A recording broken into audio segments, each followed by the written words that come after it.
I could tell. Every day. It's like in front of the bodega. Yo, there's one chick out there who keep requesting to be in the freak off. Like the one that keeps screaming. The MTA lady. Is she what's her from name? MTA? I don't know. I know her name. I forget. I feel She's bad. homeless, right? I don't know if she's homeless, but she talks about her vagina a lot. And sorry if this is. Do you run into these people? Yeah, she's there every day. day. She's the one that got kicked out of the courtroom. The one who actually made the news. That's what you're talking about. She came. And she shouted something. Yes, MTA lady is what we call her. I forget her name though now. I feel bad because She came in the overflow and was getting ready to start a fight with somebody about her seat. She loves the fights though. Wow. All right. Yo, welcome. Hey, listen, this has been a long-awaited day. You guys just saw me. I was at the crib, but of course I had to get to the studio headquarters to do and we're still in Verdict Watch, but I'm here with two people who have been obviously our stream favorites. We watch them all the time. I feel like we know their mannerisms. We know everything they have pretty much said about this trial. It's been over 7 weeks, actually, and we've been covering it virtually. They've been covering it from the courthouse. I rely on these people. I really care about their coverage. I hope that I've helped their platform, and I'm very happy that they have, allowed their presence to help me continue to make content, and also I could help them. And, we all help each other. So I'm here with, of course, and I'm going to start with, I got to start with Lauren. Lauren, when we found your videos were so informative. It gave us a real good, insight, and, visually, I could try to see what's going on in the courthouse, in that court, and who's doing what, who's saying what's the tone of voice, and a lot of things, because we all read from Inner City Press. And shout out to my man Matthew Russell. He does an amazing job because we rely on him too. I've relied on him for years for many federal trials. But you gave us a lot of colorful context of what was going in there. Your notes, we love it. You got your notebook there. I do. It's going to be great. I do. Thank you for having me and all the kind words. Oh, no, of course. And also, the man of the moment. We've been watching this guy. Listen, this guy, he goes live too, because Lauren does updates. He goes live too. So sometimes I've gone to eat. I'm like, I'm gonna hold this down, because I know. Listen, there's never a dull moment. Sidebar. Anyway, man, listen, Sean G, thank you, brother. I'm glad you're here. Academics, thank you, man, for having me, man. I'm gonna just give you an ear hug because we can't. We will just do an air hug since we can't reach over there. But I gave you a real hug when I walked in. Of course. Okay, so I really want to defer to you guys on so many different things. I want to ask you questions because I've watched both you updates and I've had questions to ask, right? We're at the moment where there is jury deliberation. This is after a 7-week trial, and some people are wondering which way it could go. I want to know you guys' opinion or thoughts on everything leading up to this, and then we want to get into a few particulars, especially about the scene there, because we're not there. And it has to be a surreal experience every day, kind of seeing the same cast of characters, lawyers, this and third, but there's madness going on. We heard that people fainted, the Friday or whatever. Please, either one of you guys, take it away. Go ahead, Lauren. You go first. Oh, I mean, gosh, where do I start? I mean, well, first of all, I can go through the juror issue that happened pretty much an hour ago before Sean and I got here, but the 4-person is, I don't know if you went over this, but juror number 5 is the 4-person, and the jury votes on this. They kind of decide who is, someone that could be responsible to write these notes to the judge and relay all the information, etc. So this juror number 5, he is a 31-year-old man from Connecticut, and he is an investment analyst. So there you go. And the first note came in pretty much 40 minutes after they broke. Yeah. And everybody had to rush back in, of course, because... How do they alert people? Well, it's interesting. Some people are just on the 8th floor, which is the cafeteria, and you can just, word of mouth. Or for me, I was outside and I saw Inner City Press and I was like, oh, gotta go back. But by the time I went back in, we still had to wait 10 or 15 minutes from the judge for the judge. So he comes in, he reads the note from the 4-person, and it says, we have juror number 25 who can't seem to follow instructions or the court's instructions. And juror number 5 is a 51-year-old white male, has a PhD. He likes classical music and opera. Do we know PhD in what? I don't know what he has a PhD in. This is all I wrote down from jury selection. But also, and just to be clear, Sean and I were going over this. I think the jury identification has been a little bit weird because they've moved seats. And so some people are going by their seat number over which juror number they are. So if someone's out there saying, no, the foreperson's a woman, this and that, we've been through this. I am 99% sure that it is the 31-year-old male. So anyway, so the government and the judge are kind of on the same page here, and they want to write this note back saying, explain the nature of why they can't follow these instructions. Is it lack of understanding? Is it just not a willingness? But the government is like trying to be so careful. We don't want to know anything about how they're leaning, nothing like that. And Agnifilo gets up as the defense, and they always want to simplify everything, or that's what I've gathered. And he's like, Your Honor, we just want to like write back that, this just started. Just figure it out. Let it play out. If you still have a problem in a couple hours, let us know. And I'm paraphrasing. This is not exactly really? what was said. So he's almost like, let it happen. Let's see what goes on. Okay. So the judge said, take 5 minutes. The government came up with something that was very long, seemed a bit legally, and the defense is like, no. And then the judge was kind of like, all right, children, you guys work it out. And he left. And so they did work it out, and they are going to go with what the government wanted, sort of a long, drawn-out note, but also very, very careful. So we don't know what the deal is yet. Nothing has come back to my knowledge about this one juror. If I had to guess, and pure speculation, I would say this male juror is like, I already know, either guilty or not guilty. I don't have to look at any of this. That's what I would guess. Okay. Like, because it's so much. The charges took a little under 3 hours today to read off. And you are talking about like reading what each predicate act is, how one would break the law, what would be, a mitigating factor to these predicate acts. And then also rules like if you think that a juror's testimony is bullshit, obviously not in those words, you can disregard it. You can disregard the entire testimony. So all of this stuff is being read to them. And so it's a lot to follow. So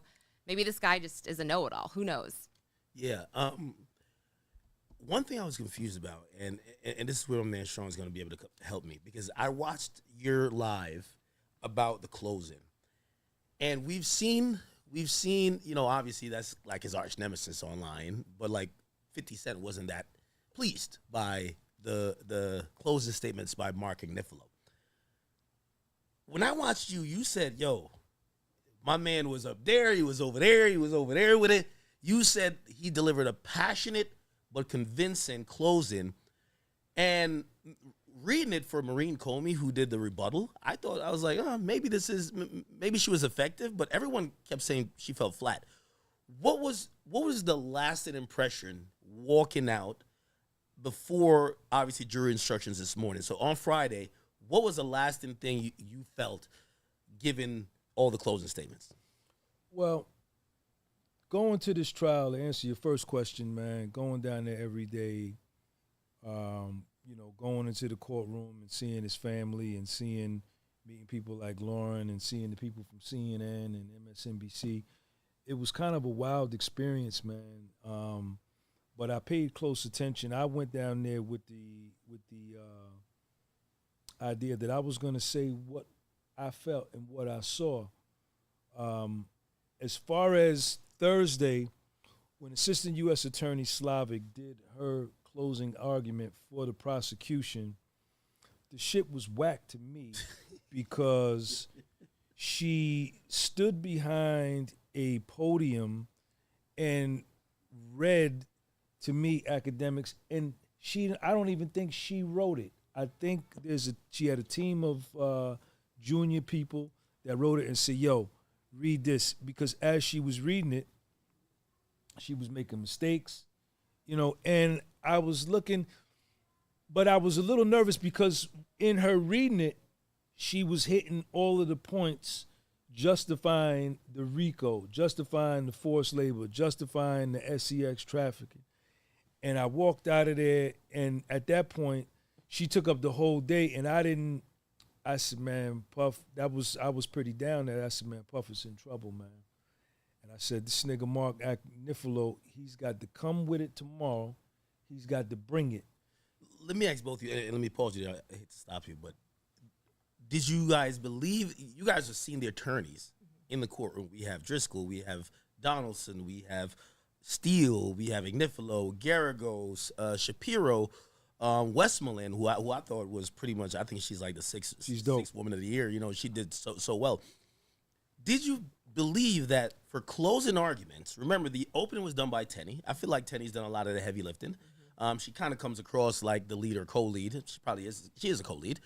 Did you think he was the right person to pick? A lot of people thought Brian Steele. Some people feel you should stay with Tenny. You want a woman to speak to them, especially these are sex charges, right? What's your thought on the pick? Did it work? I thought it worked because you got to look at the jury. You got to look at who you're talking to at this point. And I think that a lot of these jurors, well, there's 8 men. And in my opinion, he was talking directly to the men. And that's it. And he was taking a chance. And there's one woman that, you know, I know exactly where she sits. I can picture her face. She was very much smirking at a lot of the cross-examination. So he was talking to the 8 men and this one woman. And then this is my opinion, and he's going to take a chance. That's what we like you for. Yeah, he's going to take a chance on the other 3 women. But also, Brian Steele, super polished, super aggressive. And he did what he came here to do with these certain witnesses, with Mia. I understand why he crossed Mia. He is. For the closing, I feel like you want someone a little bit less polished in this sense, only because, like Sean said, the government got up there, and this happens a lot with the prosecution. They've really got to prove their case, you know, with charts and graphs and this and that, and it's just very organized. It's very much, it's the government, you know? So she did that, and I felt like, who's the opposite of her, right? Agnifilo. He's the guy next door that's barbecuing, offers you a hot dog, whatever, and then is just being relatable. I had one doubt about him. And you see, you guys are in court hearing him raise these issues and these motions and speaking to the judge in front of open court. All we know is that he went on, I thought it was so stupid that he went on that TMZ documentary. They titled it The Downfall of Diddy. I don't want my lawyer on anything called The Downfall of Me. I forgot about that. Right? And when he went on there, Harvey Levin asked him, hey, so what did you think about, so where did he get all them baby oil from? And he was like, yo, he probably got it from Walmart. And he said something that it's just like Walmart put out a statement like, hey, we ain't selling this nigga all this baby oil. And it made him look foolish. And it made it look like everyone was saying, whoa, that deviant is not, it made him look just so like this secular type of person. And when I said that, I was like, when I seen that, I was like, you can't have your main lawyer run PR for you if he's going to sometimes put his foot in his mouth. Right? And I thought he did that in the media, but I didn't know what his skills were in the courtroom. So you guys see it in the courtroom. What'd you think? Listen, from what I heard from the other YouTubers, social media people that are down there, everybody was talking about Brian Steele and Nicole Westmoreland. Nobody was like, yo, I'm glad Mark Agnifilo was going to do the closing argument. But academics, man, let me tell you, this dude showed everybody in the courtroom, including the judge, the assistant U.S. attorneys, that this is what I do, man. You know, I am a RICO trial attorney, and if his microphone would have been a little bit better, it would have been even more impactful. You was in the main courtroom? I was, yeah. It would have been even more impactful for the overflow, but he closed the deal. Everybody in the overflow was sitting up, man, like a Doberman pincher in the front seat watching this dude. And I normally take notes. Yeah. But I couldn't even, because he was so animated and he was so on point, and it came out that I think he's been Diddy's attorney for 20 years or more.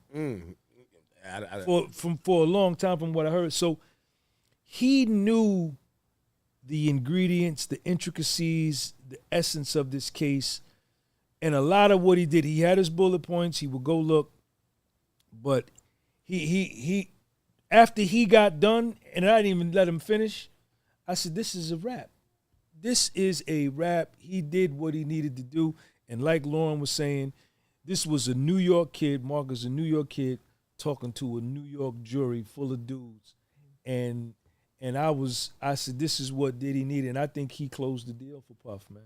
Let me ask you a question. So Court TV, and I forgot to play this for the stream. I actually had it on my list today, but I forgot because we were behind. But so Court TV did their report, and they did it about Friday. And they said, and they're probably exaggerating, they're saying that after Mark Agnifilo finished, I think they even went as far to say, like, there was, like, almost like applause. And I was just like... There was. And I was just like, no way. In the overflow. Really? In 24B.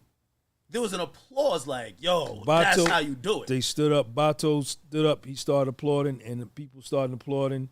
The other girl, Emily, she says people had water in their eyes. And that's what he needed, man. You know what I'm saying? And Brian Steele is money. Nicole Westmore on the money. But I don't know if they could have connected the way that he did, being that he's been Puff's attorney for so long and he knows the case. To me, he closed the show, and his performance set Diddy free. I definitely think there's something to say about, obviously his dedication to Diddy as well, because when Jane is on the stand, Jane actually, they're talking about this apology video. And he actually interjects himself into, like, some of this might get into attorney-client privilege, and we can't get into that type of stuff because we were advising him on how to do this, and because I'm advising my client, and it seems like he definitely, and maybe that's why Diddy, went with him. Obviously, he wanted other support. Let's talk overview first. You guys hearing these charges, and then what you saw in court. Well, you guys can I say something just about the closing in Yes, general? yes. Oh, yeah. I just want to point out, and just to get a second opinion, not a full, I'm not even saying this is necessarily my opinion, but what you saw in the overflow room and how you felt. You were in the main, right? Yes, but not for the entire thing. I had to leave early, unfortunately. But from your perspective, you saw what Agnifilo said, and you were like, that's it, he's free. Even after you saw the government, and you were like a little worried. You were thinking, oh man, they pointed out everything. After Slavic went first, I was nervous Thursday. Okay, and then by Friday, you were like, nope, he's good. I forgot what she said. Okay. All right. No, that's really interesting. Okay, because for me, I was thinking, I had always been thinking to myself, I'm not sure.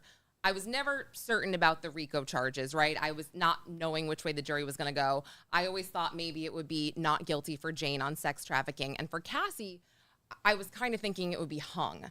And after the government did their closing, and they were, I don't know if you could see this, but they not only did they play the video, they were pausing on certain frames where Diddy was like awful looking frames where you're just like, oh man, this is uncomfortable. And it really gave you a lot of empathy for Cassie. And I think for me, I was thinking, well, these jurors, maybe they don't necessarily feel like she was sex trafficked, but they want some kind of justice for her. I don't know. So that's what I think a lot of people think that say, hey, listen, they're going to hold him accountable for something. Like, he's not charged with domestic violence, but that video don't look too good. Well, and so just to go to Mark's, he said it, if he was charged with aggravated assault or domestic violence, we would not have a trial because he would have already pled guilty and all these things. So he did take accountability. I felt like he could go a step further with that accountability because it was very quick in passing. And then he went on to the whole, well, Cassie's the real winner. She's the one that's sitting on $30 million and stuff. I felt like he could have dialed it back a little bit for that because I don't think you ever... Was that heavy-handed? So in my opinion, I thought it was only because I don't know. I feel like you got to be careful. It's 2025, and you just can't say that. Listen. But you're speaking of 9 men or 8 men, right? 8 men and that one woman who seems to be really into. But say that about Jane. I'm not sitting here saying. I'm saying when it comes to Cassie, you have to be careful because she was so young. Because we've seen her get physically assaulted. We've seen people testify to watching her get physically assaulted. You just got to be careful. Yeah, but she punched him in the face. She started a lot of fights too. A lot of that came out in the evidence. Sure. She obviously that video is not good. Puffy is guilty of assault. He's guilty of battery. He's guilty of domestic violence. And Mark said that. He said he's guilty of being a womanizer. That's pretty much one of the biggest things he's guilty of, right? It's just that he was probably gaslighting women, lying to them, probably playing with their feelings and emotions. And obviously, you know, especially when it came to even Jane, he definitely had a power dynamic where he didn't take no for an answer. Every relationship has a power dynamic, right? Like that's my whole thing too, is where, and sorry to interrupt you, Mark's closing for me, it's and the way it spoke to the jury was, we're going to talk about common sense. What you heard from the government, I didn't quite understand, right? Like they're trying to show you all these charts, they're trying to show you everything, and Mark's like, look, they seized baby oil. That's interstate commerce. Is that a crime? Great job. 5 Valium pills. And that is when I saw the jury laugh. I saw the wheels turning. Like, they charged this man with the most serious, complicated of all crimes, right? For Valium and hotel nights with his girlfriends. Those are federal crime scenes. That's when I was like sitting up in my seat and I was like, hey, it started to, you know, the wheels started to turn and I was like, that's good. And again, in my opinion, he started off really strong. He went a little bit too far, but I'm going to trust him that he knew what he was doing, who he was talking to. He studied those jurors. He had someone on their team look at their face, look at their reactions, and they're like, F it, we're going to go this route. Let me know what you guys think about how this played, because I thought this was good. Like, again, I didn't think I think he did go too far with certain things, but some of the Cassie point, like even the, hey, listen, she's a true winner here. Granted, if you're going to be on one side or the other, you're going to be on either like, hey, listen, you got this woman who wasn't into this, like, sexual stuff. She admitted that you basically taught her how to do oral sex. You led her down a path of that changed the trajectory of her life. No.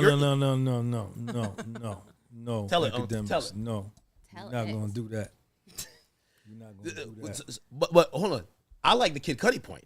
The Kid Cudi, when he interjected the Kid Cudi point where he said, you know what? Even Kid Cudi admitted, she played both of us. Right, but academics, there was a lot of text messages and emails. Cassie set up a lot of these freak-offs, man, on her own. And when Puffy wasn't around, wherever he was, she was meeting up with some of these dudes, getting busy with them when he wasn't around. Absolutely. She was getting what? So wait, I don't remember that, but absolutely. Yeah, I guess I don't remember that. Absolutely. Part. Jules, when she kept in contact with Jules. Did she meet up with him for like sex or just contact? Engaged, you know, you got to look at. I think they used to send pictures. No. There was when she was on the stand getting cross-examined, it came out that she kept in contact with Jules. She said that Jules was a close friend of hers and that they met up outside of Puff, right? So, you know, this whole narrative that Cassie was this little young, naive girl, I bought into it from the beginning, right? Like I bought into that Puff was gay, right? I bought into... He's gay, though. Come on, he got to be gay. I bought into that Puff was into little people, but none of that came out in the trial. I went down there to hear there was no children. None of that came out. No gay, nothing of that came out. It was gay stuff. The nipple on the semen on the nipple was gay. Come on now. There were undertones of homosexual stuff, but nothing. Homoerotic, we could call it. Oh, sorry. What do you call it? Is it bad to say homosexual? No. Well, because no one ever testified that he had sex with the guy. Okay. I guess it's like you go to the line. None of that came out, man. None of that came out, man. The only thing that came out was that Puff. What do you classify Cassie then? Because if you're going against Cassie was his lady, man. Okay. He loved her and she loved him. Okay. I believe they both loved each other, man. I agree. You know, I agree with that. Cassie had a consensual relationship with Kid Cudi for over a year without his knowledge, without Puffy's knowledge. She was with both of them, playing both of them. Cassie also had a relationship. I believe it didn't come out because every time Nicole Westmoreland tried to address it, the prosecution would object that she maybe had a relationship with Brianna Bogelin, right? The one that perjured herself on the stand, right? Because they were together. Like a lesbian relationship. Brianna is a lesbian, flat out. Yeah, she testified to that, right? Yeah, she had a girlfriend too, though. That's the one that we got. Right. Yeah. But when her and Cassie first hook up, when they meet at this graphic design place, Cassie invites her over, and Brianna talks her into doing a photo shoot, like the first couple days, in the pool, butt naked with a T-shirt on. And then they start doing all of these drugs, right? And Brianna starts to sleep over her house on a daily basis. saying to her, why do you keep getting her so drugged up? And Nicole Westmoreland asked her, well, where did you sleep when you were there? Oh, I slept in her bed. I slept on the couch. I slept on the floor. And every time Nicole Westmoreland would try to put it to a consensual relationship, which would move it away from a trafficking, a force, right, a coercion, right, the assistant U.S. attorney would jump up and object, right? She was. Well, I think that was just going to character, because Bongolin's not part of the trafficking or the coercion or the force, but her character and her testimony is going to the racketeering, basically. Right, but her character, they're trying to say, is and Cassie's character, right? But if like Cassie is voluntarily engaging in sexual activity with Brianna or Kid Cudi, it knocks out the box that, you know, she's totally coerced and forced, and she's under control. Oh, you're saying with these third parties or all these men. I see what Puff. you're saying. Okay. Then she is she's dealing, she's talking to the dude who's in the NFL, the NFL player. I see. What right? was his name again? I had written that down. I forget, but yeah. No, I see what you're saying. I never did. Those are mine. I never did get his name, but the time where Puff picks her up. Yeah. And Puff says, yo, call your mother. I want to talk to your mother. Let's ask your mother something.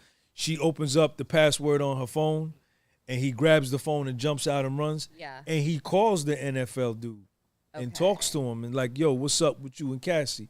So I see.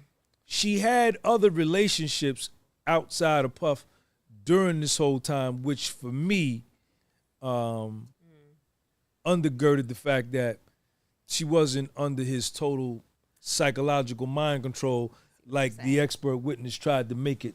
One thing I struggle with this question, and I'm going to pose it to both of you, but I want to pose it to Lauren first, because I think this is a question that, because we're in 2025, it is very specific that maybe men, and this might help Diddy, because if there's majority men on the jury, maybe they don't see it this way, but the idea of, because I think when men look at it, we look at it like, Shorty, we see you in text basically saying, yo, if I don't do the freak off with you, somebody else is going to do it. So you're willingly doing it. You're doing things. And when a woman wants a man, and when a man wants a woman, they sometimes do things.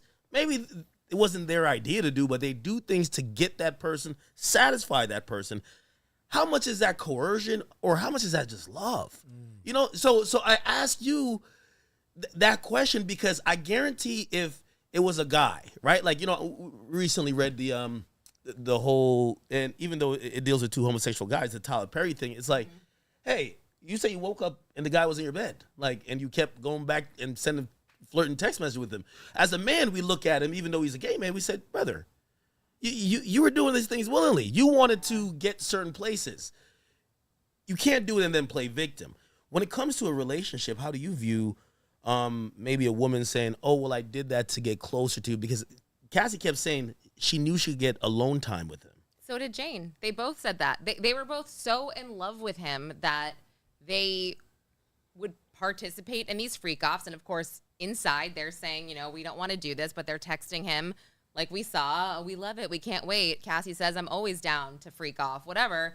And apparently, yeah, inside they didn't want to do it. But they testified that they would do it for this alone time they had with him after, because it was really hard to get. And then I think it was Cassie at one point who said, you know, I used to really like doing the freak offs because of this time we had, but now you're too busy and you're just kind of running off, and now I just feel kind of like a hooker. I'm paraphrasing. But for me, I just feel like as a female, we say so many things that we don't necessarily mean, but like we'll text it to you and or we'll say it to you in the bedroom when something's going. I mean, I don't want to be too vulgar, but it's just like, no, you're on my show. But like, it's like, for example, like if Cassie told them that she likes to be pissed on, right? Yeah. As they're peeing on her, who likes to be peed on? I mean, maybe there's a fraction of a woman out there who likes to be pissed on. I'm not judging you. It's totally Young fine. Miami. Whatever, Oh, no. yeah. But like my point is, if she said that, I guess it's up to, is it up to a man in the court of law to decipher how she said it? If she, like, that's where we start getting into a very dangerous precedent where something I've said, and I think multiple things can be true. I think that Sean Combs is, you know, he is an abuser. He is a violent guy. He has done all these things, but did he have the guilty mind? Did he have the mens rea that he was committing sex trafficking when he's in these hotel rooms with his girlfriends and his assistants are setting them up? I just don't think that's the case. Like, How do we split or how do we find the difference, right? Because again, if she's texting, hey, I want to do this. Hey, it's my idea. I'm gonna go get the guys. Jane would say, hey, listen, I feel bad about something. I have a guilty conscience. Let's have an all-star freak-off. I've never heard that before. So now that she sets up. Yeah, she sets it up, and it's the Diddy's sobriety fault. party. She sets up. So then we get into, okay, at what point do we take them on face value? Because when she says, I don't want to do this anymore, or Cassie was texting, I don't want whatever, we're supposed to take that on face value. Well, I'll tell you. Should we not take it on face value when they're saying, we want to? Well, the prosecutor got up there and said, and I was surprised at this. I did not know this. She said, and I'm throwing a number out that she did not say, but she said, you know, there could be 99 consensual freak-offs, and there could be one that she says, I don't really want to do this. Let's take the take after he and Jane got in that fight. He gave her a pill, and she said, I don't want to. And he says, go out there, SSD, do whatever you have to do. Is this coercion? She takes it. That could be the one instance where the jury could say that constitutes as sex trafficking. However, they could look at Jane's whole testimony and be like, nope, not going to buy it. So okay. And there it is. Uncle, I want you to jump in here, but I wanted to mention this because the jury, the judge's instructions to the jury was really important and very interesting. He said that, hey, listen, and basically, I felt he gave Diddy out on the RICO, right? This is if you believe, which I do believe, the arson's bullshit. I don't think they fully proved it. It's just too much hearsay. The kidnapping, Mia said that she went. You know, none of it said that she was not willing to go. She said she wanted to prove her loyalty. The witness intimidation and witness... Capricorn, you mean? Oh, yeah, Capricorn, I'm sorry. The witness intimidation and bribery stuff, that is still pretty flaky. It depends on if Diddy really had actual knowledge that there was investigation going on. Even the 100,000 is like, hey, listen, he's a celebrity. He's trying to protect his image. The things that really stick to me is sex trafficking, the forced labor, because the forced labor is for supposedly the women doing sex. Mm-hmm. The judge said if no part of the RICO continued past 2019, you must find it not guilty. Mm-hmm. He's done with, even if you believe it's Cassie, he's done with Cassie in 2018. I don't believe for a minute he sex trafficked Jane Doe.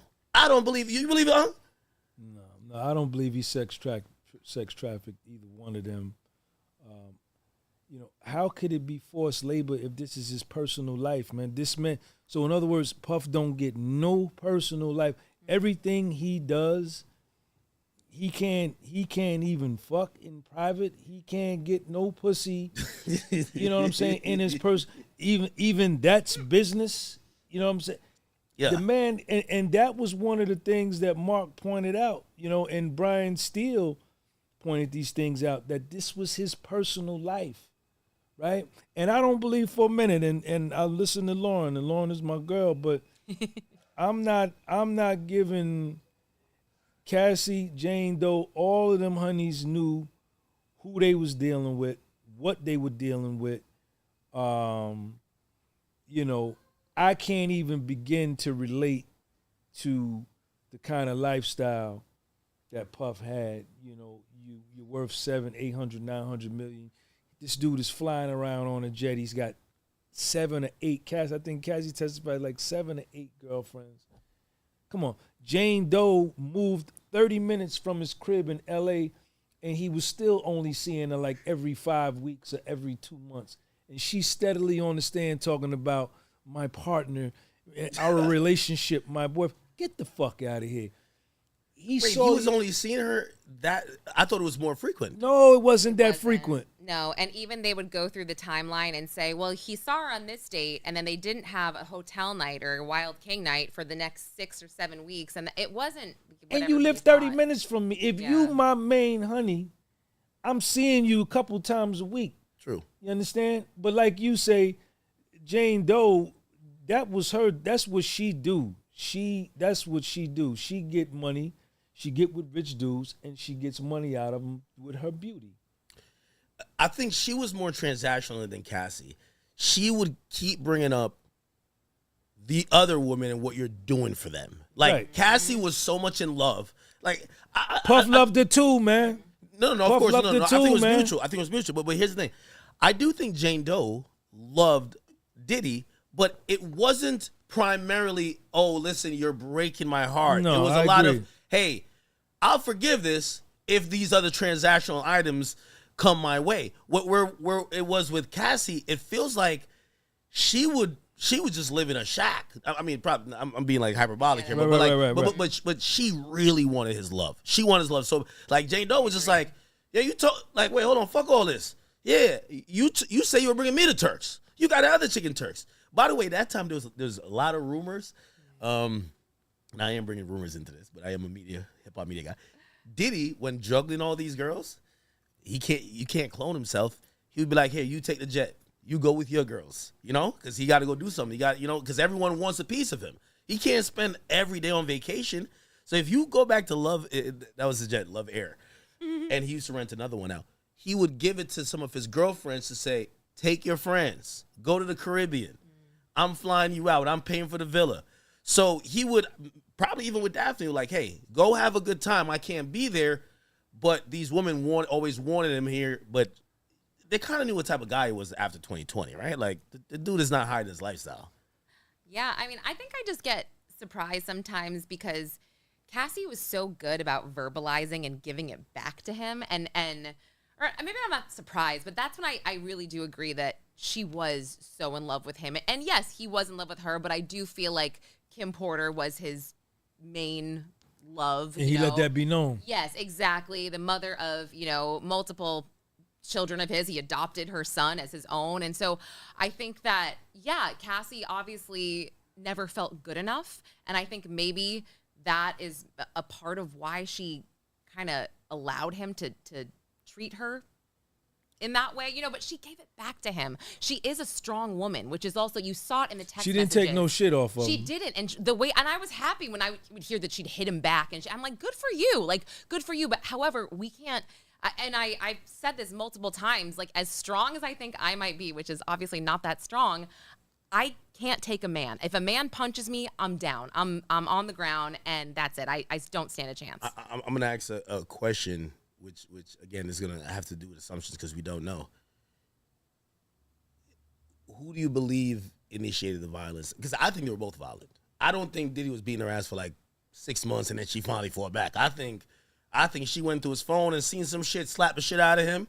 I think he's seen some stuff. You texting who? And he choked the hell out of her. I think it was mutual. I think it was all happening in drug-induced, drug-fueled states where they were... Wait, but you can't... I'm sorry, this might come off horribly, but from what I just said, like, if I hit you, it's going to be much different if you hit me. So you can't just fight back. Like, you can't just do that to a woman that's half your size. That's not fair. Like, it's just not a fair. Like, also, if let's say she was slapping the hell out of him, he'd be like, "You're crazy. Get away from me. We're done." I just don't think that is what happened. It would just be more of an annoyance, if anything. Like, oh, this girl's always trying to. If she's using weapons and stuff, that's different. Yeah. But I just don't think it's fair to say, "Oh, well, she started it and now he finished it." That's just not. It's not a fair fight.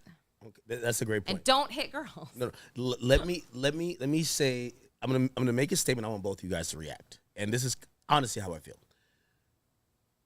If there wasn't salacious details in this case, like the freak-offs, and we now get to hear about this super famous celebrity and the inner workings of his bedroom, and if it was just a regular relationship of just him having sex, boring old sex, didn't involve all these other things. This is not a case. This is bullshit. Like, if it doesn't involve all the salacious stuff where we're like, what type of man would have a girl he loves get fucked by somebody else? If it's just, yo, hey, listen, yeah, I'm cheating on you, I'm doing X, Y, and Z, or hey, maybe we have some threesomes, but it's not like I'm this salacious thing where we have a lot of astro glides, we're setting up rooms. If it wasn't that much stuff where, because listen, I cover this thing on stream. Like when you're seeing the public, like I'm reading text and I listen to you guys.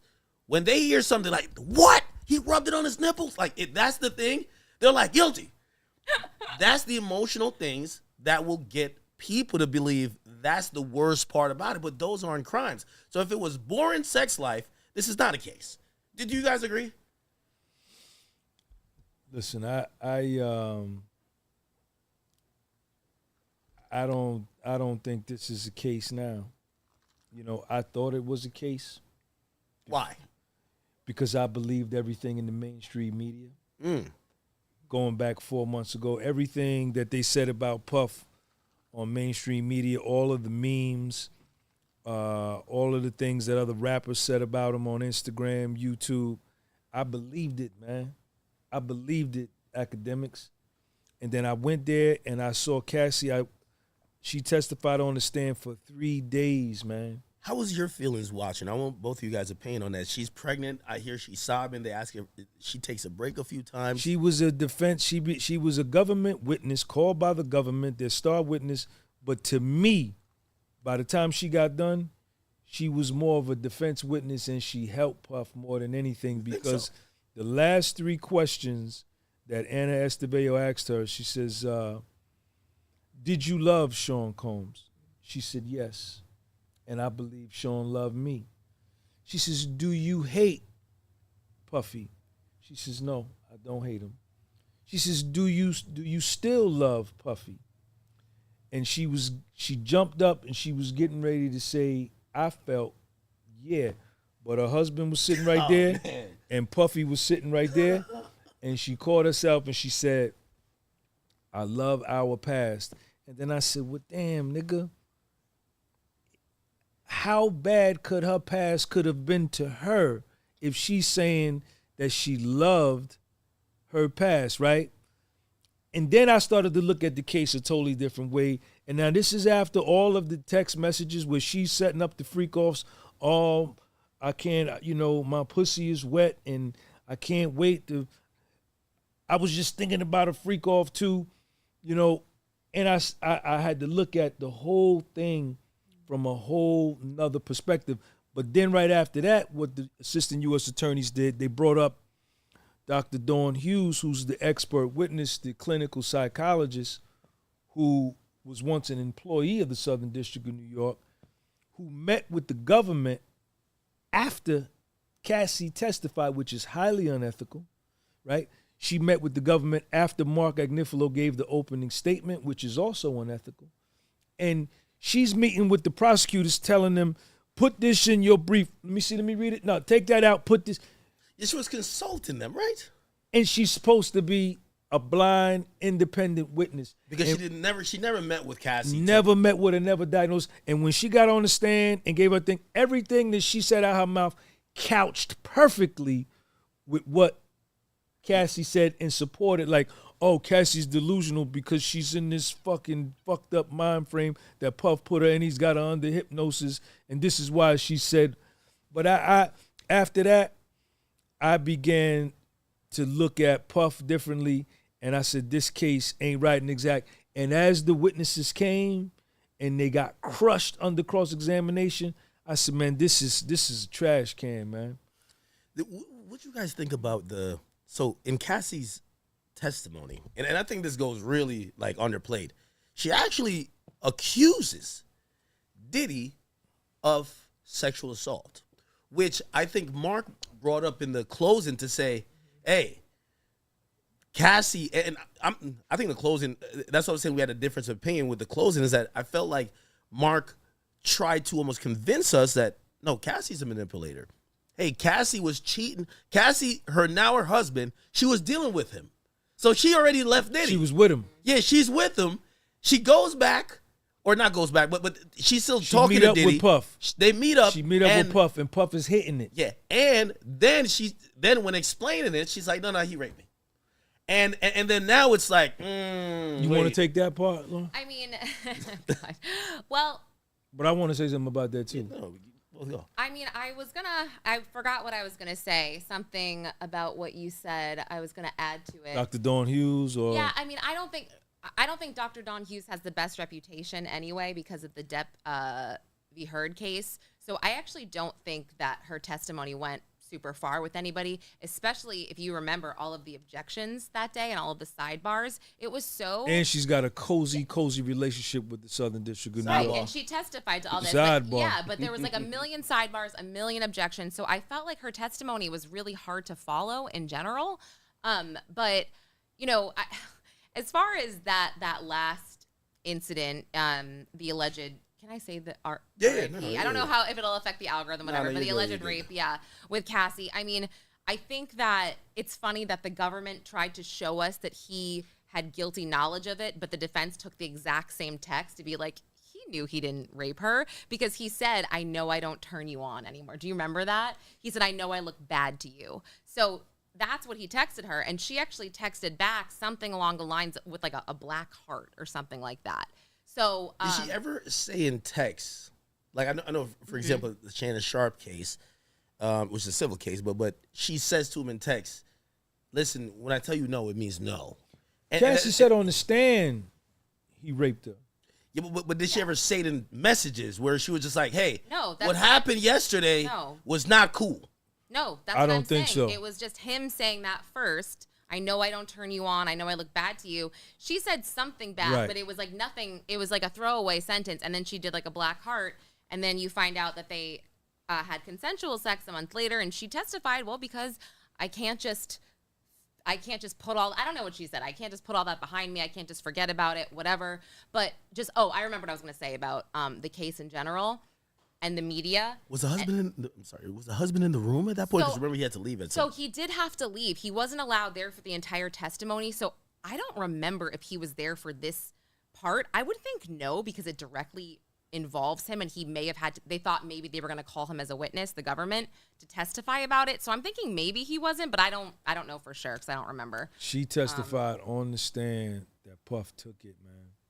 She said it, and Agnifilo. How could she say, though, at the end, I have so much, I love them. Well, okay, you say I love them, but I love the times we had.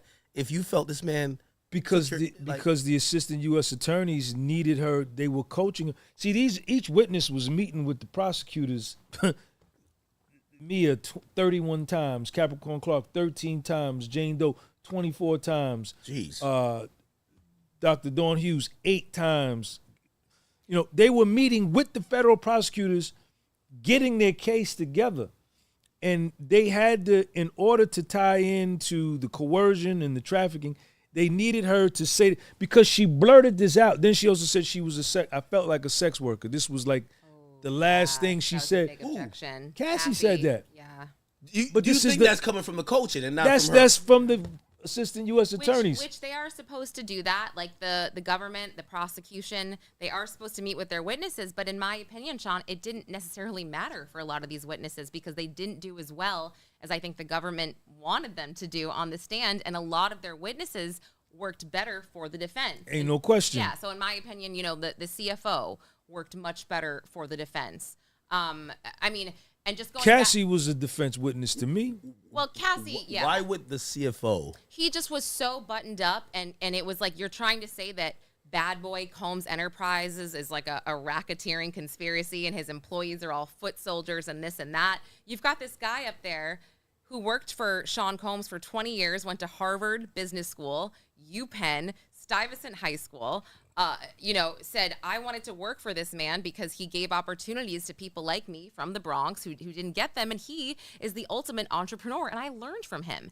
And the defense is asking him, well, did you know about this alleged criminal activity? That one? Did you think you were working for a criminal? And he's like, what are you talking about? The one thing the government wanted him for was to read bank statements where Bad Boy received $20,000 from Cassie's parents' bank. Mm-hmm. And then they asked I think his name was Derek Ferguson. They said, Mr. Ferguson, were you aware of this? And he just said no. So it was kind of like, all right, you've got this buttoned up guy, but he doesn't know any of your alleged criminal activity, but it didn't really matter. That was one instance or question or piece of evidence that the government raised out of an hour of talking to this guy. And it just wasn't effective, in my opinion. But I think that as to what Sean said, this case, I'm going to just go out on a limb and I might get some hate, but I think that they could have gotten a conviction as a state case in California, aggravated assault, which is a 100%. felony, and bribery. 100%. Bribery. But aggravated assault, there's a statute of limitation on that. Right, but if they would have charged 2016, 2017, 2018, whatever it is. in 11 years relationship, Cassie and Puff, not one 911 call, not one police report. Really? Not one. Man. Hey, so, by not the way, one. That video, how did they get that goddamn video? Well, CNN got it. Somebody gave it to a source, and I think it was Israel Flores as the source, personally, because he recorded it on his cell phone. Right. I don't know that. I'm just Because speculating. the two dudes deleted, the two Spanish dudes that he paid off, they deleted it from the server. And they had a USB, though. Right, and they gave it to Puff. But yeah. before Did he they still could have do the that, USB? homeboy Flores, who's now a LAPD cop, recorded it with his phone. Yeah. Because he was the first one on the scene, and they didn't know he did that. But I'm saying there's like a 6-year statute of limitations for aggravated assault. You've got But they wouldn't bribery. have had the video. You've got the bribery. If one of these got Israel Flores, if one of these guys would have just turned it over, and Eddie Garcia would have been like, yo, we've got this video, went to the police, and he also tried to pay me. That's literally an aggravated assault charge and a bribery charge. He would have gone to prison. Okay. That would have been the case right there. Now the government has taken this and turned it into like kidnapping. Like Mark Agnifilo said, a door-to-door kidnapping. And some people, by the way, do believe that meets the kidnapping elements because it's crazy, man. The force is, that she didn't want to go. But again, we don't know if I think the security guard had a gun, but I think all security. Diddy had a gun on his lap. No, but I'm talking about one. Or you're talking Mia. No, I'm talking about the lie detector, the polygraph with Capricorn. That is one of the kidnappings. And so me personally, I never thought that met the element of kidnapping because there's just a lot going on there. Well, with the bribery though, right? Isn't bribery, and maybe we need like an actual attorney to really define this because it was a little muddy for me. I thought the bribery and the witness tampering all had this qualification of only if you're doing it with the intent to avoid police activity. Again, I'm buying the reason to say, like, we've seen Diddy go to jail for smacking the UCLA dude for his son. Mm-hmm. Like, Diddy gonna do what he want to do. I could see Diddy not wanting that video out mostly because of his celebrity status. And neither did Cassie, because Cassie spoke to the dude, too, on FaceTime. Yeah, and Cassie didn't want it. So could we say it's bribery? No. And does it live up to bribery if there is no knowledge that the police is involved or has an investigation? They didn't call the cops, right? Right. Flores never called the cops. You're exactly right. And then the other two guys who took the money, they didn't call the cops. That's going to be up to the jury, AK. Because you're exactly right. Because there is a little loophole there. Also, the NDA that Eddie Garcia signed also has a loophole that's kind of says, it's if you need to go to law enforcement, we're not going to stop you. That's not exactly what it says, but something along those lines. Right. If you're questioned by law enforcement. I have a feeling they're going to cross that out real quick because law enforcement wasn't involved. Same with the obstruction. Right. That's the thing. Because there was no law enforcement involved at that point. Yeah, and he wasn't trying to obstruct a federal investigation. The Mia shit was bullshit. Hey, Mia, you bring up that you broke. Yo, I'm broke. I'm hurting right now. And D-Rock said, you need some money? It's like bait car. Yo, like, it's not like you're on the phone and be like, yo, let me just send you some money. Puff was hitting that, man. You think? Oh, yeah. 100%. Well, she claims the only time they were intimate, it was non-consensual. That's a lie. I don't believe that. I didn't believe none of her story. She always talked about Cassie was her best friend and we BFFs, but she had a crush on Puff from what I got. That was crazy. She just called him Chalk or something like that. That was Capricorn Clark. Oh, okay. Yeah. Capricorn Clark called him Chocolate. She had the biggest crush on him. But Mia, she threatened him. What did she say to Puff? I'm gonna tell. He said it to her. He said, if in South Africa, if you don't call me back, that's it. Right. I'm gonna tell Cassie about us. Right. And that's when Adnifla was like, well, right. If Who says I'm about to tell your best friend you got R word by me? Like, who says that? Yeah, that's kind of crazy. Right. So you better call me because you fronting in front of your friend that y'all super tight, but I'm knocking you down, and you know this is my main lady. You know what I'm saying? If you don't call me back, I'm going to tell Cassie I've been hitting you. And then even after she left, when she got fired, she contemplated taking her life. She texted KK that. And after she was gone from the company, she steady posting shit on her personal Instagram of pictures of her and Puff. That's true. Hey, by the way, I want to shout out to, we have 20,000 people watching right now. We live? Yeah, we are live. Yo. Shout out to academics, man. Shout out to my girl, Lauren. Hey, we have about 13 or 14,000 people on YouTube, and then we have people on Kick and Rumble. Appreciate you. We're even streaming on Meta, so we're everywhere. So 20,000 cumulatively. I want to say, thank you to my guests. I want you to go follow both of these individuals. They have amazing platforms as well. If you guys have enjoyed me watching them, just like I've enjoyed watching them, you guys got to go subscribe to them. The podcast was sold. Podcast was sold, baby. Don't never stop on Spotify, Instagram, and YouTube. And I want to thank my man Academics for showing me love. And shout out to all the subscribers that came over from Academics, man, to support me on my platform. I appreciate y'all. Thank you. And, of course, I'm going to need y'all to turn up my girl Lauren, Lauren's, first of all, I've realized you've been doing this for a while. And also, like, again, I always tell people, I love when my audience follows my friends because there is only one Academics, but there's only one Lauren, and there's only one Unk. We can't do what each other does. And, if you're into this type of content, you should want to go follow them. So, Lauren, please just let them know how they can find you. Oh, well, thank you. I'm a little bit newer to YouTube, but my handle is Pop Crime TV. So, yes, follow it. And I'll be doing more trials and more analysis I try to do it from an unbiased perspective, although here I am giving some opinions. But how hard is it to remain neutral in all this, right? Because I was never neutral from the gate. Well, you said after Cassie got off the stand, you said fuck that shit. I said it's a wrap, and I was one of the first. I was one of the first motherfuckers down there to take this position of pro Puff. To the point that a lot of the reporters from ABC, CBS, and others tried to get me banned from the courtroom. And there's another woman who's, y'all know her name. She was going to him saying, they was trying to get rid of me, man. So here's the thing about coverage of these cases. Coverage of these cases, especially when you look at the bigger outlets, it's very... I don't know. It's different than hearing you guys speak, right?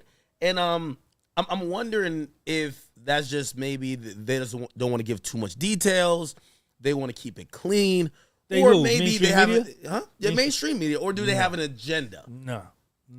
I think it's definitely an agenda. Yeah. Sometimes I wonder if I'm in the same courtroom as people. Yeah. Sometimes I'm like, wait, I saw a headline. Oh, Diddy was dancing to the Freak Off music, and I was like. They even did and I was like, really? I was staring at him. I didn't see anything like that. Even if people were pro Diddy when we first got there, they were scared to say it. I was the first one that would go live and tell the people what the fuck was really going on. And the more they saw me do it, then the people who were hiding behind a tree wondering, is something going to happen to them? And they saw me come back every day.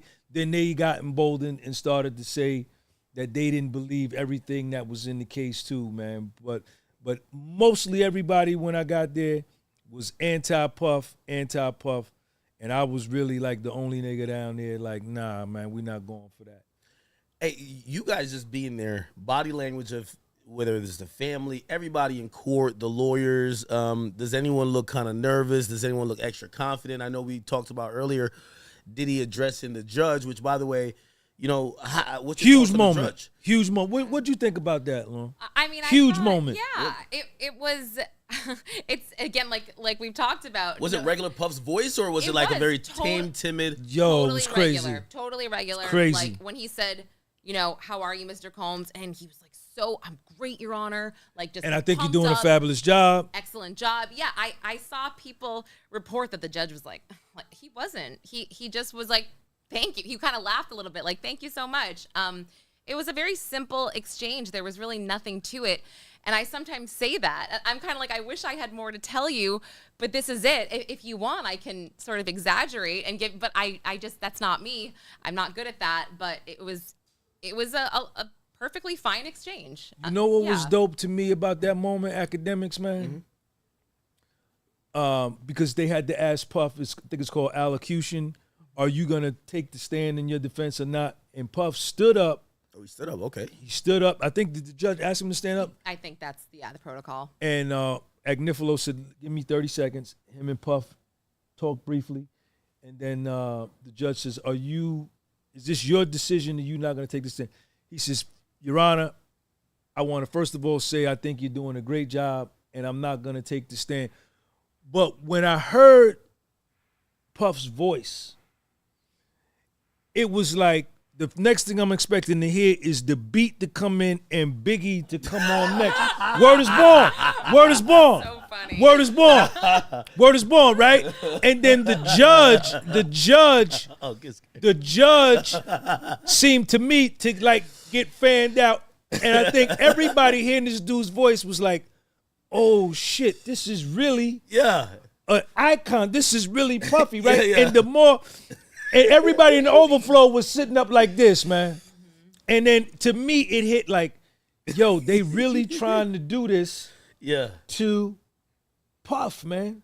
And the more he spoke, the more you realize like, yo, this is Puffy. Yeah. And what about when he waved? Do you remember that? When he waved in his seat. They said, do you waive your rights if... Yes, he did. Yep, he did that. It was about if they kept juror 6 on. Everybody in 24B, man, when he spoke, we was all up like, oh shit, this is Puff. Yeah. This is really, really Puff, man. And the same thing with Agnifilo. When Agnifilo had the floor, I put my notebook down because he's over here and he's just crushing everything. He's mowing everything down, man. I think Puff is going home, man. And I hope he do. He deserves. I don't think, though. I think that they're going to. I think Puff is going home, man. Okay, so we could get to that. Yeah. And I heard for something very interesting. And You think he's going to get convicted? Not, well, I mean, we can get there. I don't think of everything. But if I had to. Okay, but yeah. I think. We can build. I think he could get a W. All right, so first of all, there's 5 charges. 2 sex trafficking charges, one of Cassie, one of Jane Doe, and prostitution charges associated with Cassie and others, and Jane Doe and others, and of course the RICO. The RICO is the first count. I think the RICO is looking a little bit weak. I think he'll get convicted of both prostitution charges because I think it's just simple and cut. Even if these guys kind of were operating as prostitutes at a point, and they were moving across state lines. They just have to prove the venue in at least Manhattan, which they were using the Trump Hotel a lot. Here's the thing, though. I heard from a lawyer while I was watching Law and Crimes. They said that statute, if he's found guilty of, carries a maximum sentence of 10, but according to federal sentencing guidelines, it's usually between well I don't know if he was under exaggerating. He said between 12 months to 15 months. Diddy's been locked up for almost like going on 10 now. Diddy could be out in 2-3 months. If he gets convicted of those 2, you run both of them concurrently, right? The RICO, he's away for a decade or 2, at least. And the sex trafficking, I can't see them going below 15. So if those 2 charges, which is count 3 and count 5, I still see him coming out before Christmas. There's reasonable doubt everywhere, man. He ain't going nowhere, man. There's reasonable doubt everywhere. Do you think this jury will let him walk There's scot-free? perjury. There's perjury on the stand, man. What do you think about that? That was an interesting There's part, perjury right? on the stand, man. I think that yes, lies on the stand. And that will go towards the RICO. The Breonna Bongolan, that type of perjury, just for an example, that goes towards the RICO. Right, but some juries, if I'm a juror and once somebody perjures himself, man, all this shit, you could throw all this out. Right. I'm out of here. I don't believe nothing y'all they're saying. They're allowed to do that. And most likely, if I had to guess, they might do that with a lot of Capricorn clerks' testimony as well, which goes to RICO. So if I had to guess, I would say exactly the same as you, not guilty on RICO, not guilty on Jane's sex trafficking. I would say hung on Cassie's sex trafficking, guilty on the two transportation to engage, whatever. But I would say the judge is not going to want any type of appeals, right? He's not going to want anything further on this. I think what could happen is if they're hung on the sex trafficking with Cassie, they could work out some kind of plea agreement. Two requests for prosecutorial misconduct, 2 requests of mistrials by Alexandra Shapiro, right? The jury is sitting right here. Breonna Bongolan perjures herself on the stand. The jury is sitting right here. Cassie lies on the stand. Dawn Richard lies on the stand. The AUSA Mia lies on the stand. The jury tell the truth on the date. Man, the prosecution's got to come. They got to go 12-0. Puff just need 1. You guys watching the jury, do you think that there's someone? Because here's the thing: we're also up against July 4th. Yeah, these jurors might want to go home. That's Lauren. Lauren's been in 26 more than me. Like they might want to go home. Do you think there's a fighter in there to be like, I'm gonna argue with you till the roosters come home? Well, I'm not gonna, because again, I think sometimes people might fold, and that's what I was worried about. Juror 6. I don't know what their demeanor was, but the government was really keen on getting them out of there, and that was just bullshit. Like lack of candor issues about like, oh yeah. The dude lives with his baby mama in Jersey now, but he lived in Manhattan before. And that was crazy that day. Go ahead, Lauren. I'll let you answer the question. No, I mean, I think that, I think it's tough. Watching the jury this entire time, I think I've said a lot of them have been really stoic. It's been really hard to read them, but I was not expecting a note to come through 40 minutes into deliberation about a juror being uncooperative. I mean, that's really shocking. So if this is going to happen on day 1, please kill me now because, I thought this would be, I was thinking verdict by Wednesday. I really was. I was thinking that they'd go through everything for 2 days and be like, yeah, this is it. And if they're hung on something, they could come back and say, tell the judge whatever, and he could issue an Allen charge and say, you have to go back and deliberate further. But because of the holiday weekend, I don't necessarily know if he would do that either. But yeah, all I know is. You think he would sequester them? What's that? You think he would sequester them? No, not at this point. He is not about that life. You can tell. How is his demeanor? I heard you say that he's been there for 2 years or something of the sort. Yeah, he's a neophyte, man. He's a beginner, and I believe that this case was too much for him, right? And let's rap about juror number 6. That morning, the assistant U.S. attorneys were bringing it up. Yo, we want juror number 6 off. He told him, nah, listen, I spoke to him twice. Let this go. Juror number 6 is not going to be removed. Everything he said, these are small potatoes, and everything he said is reconcilable. So I'm not going to remove him. Let's move on. Maybe I'll talk to him on a break, but he's not going to be removed. This is in the morning. We do the whole day.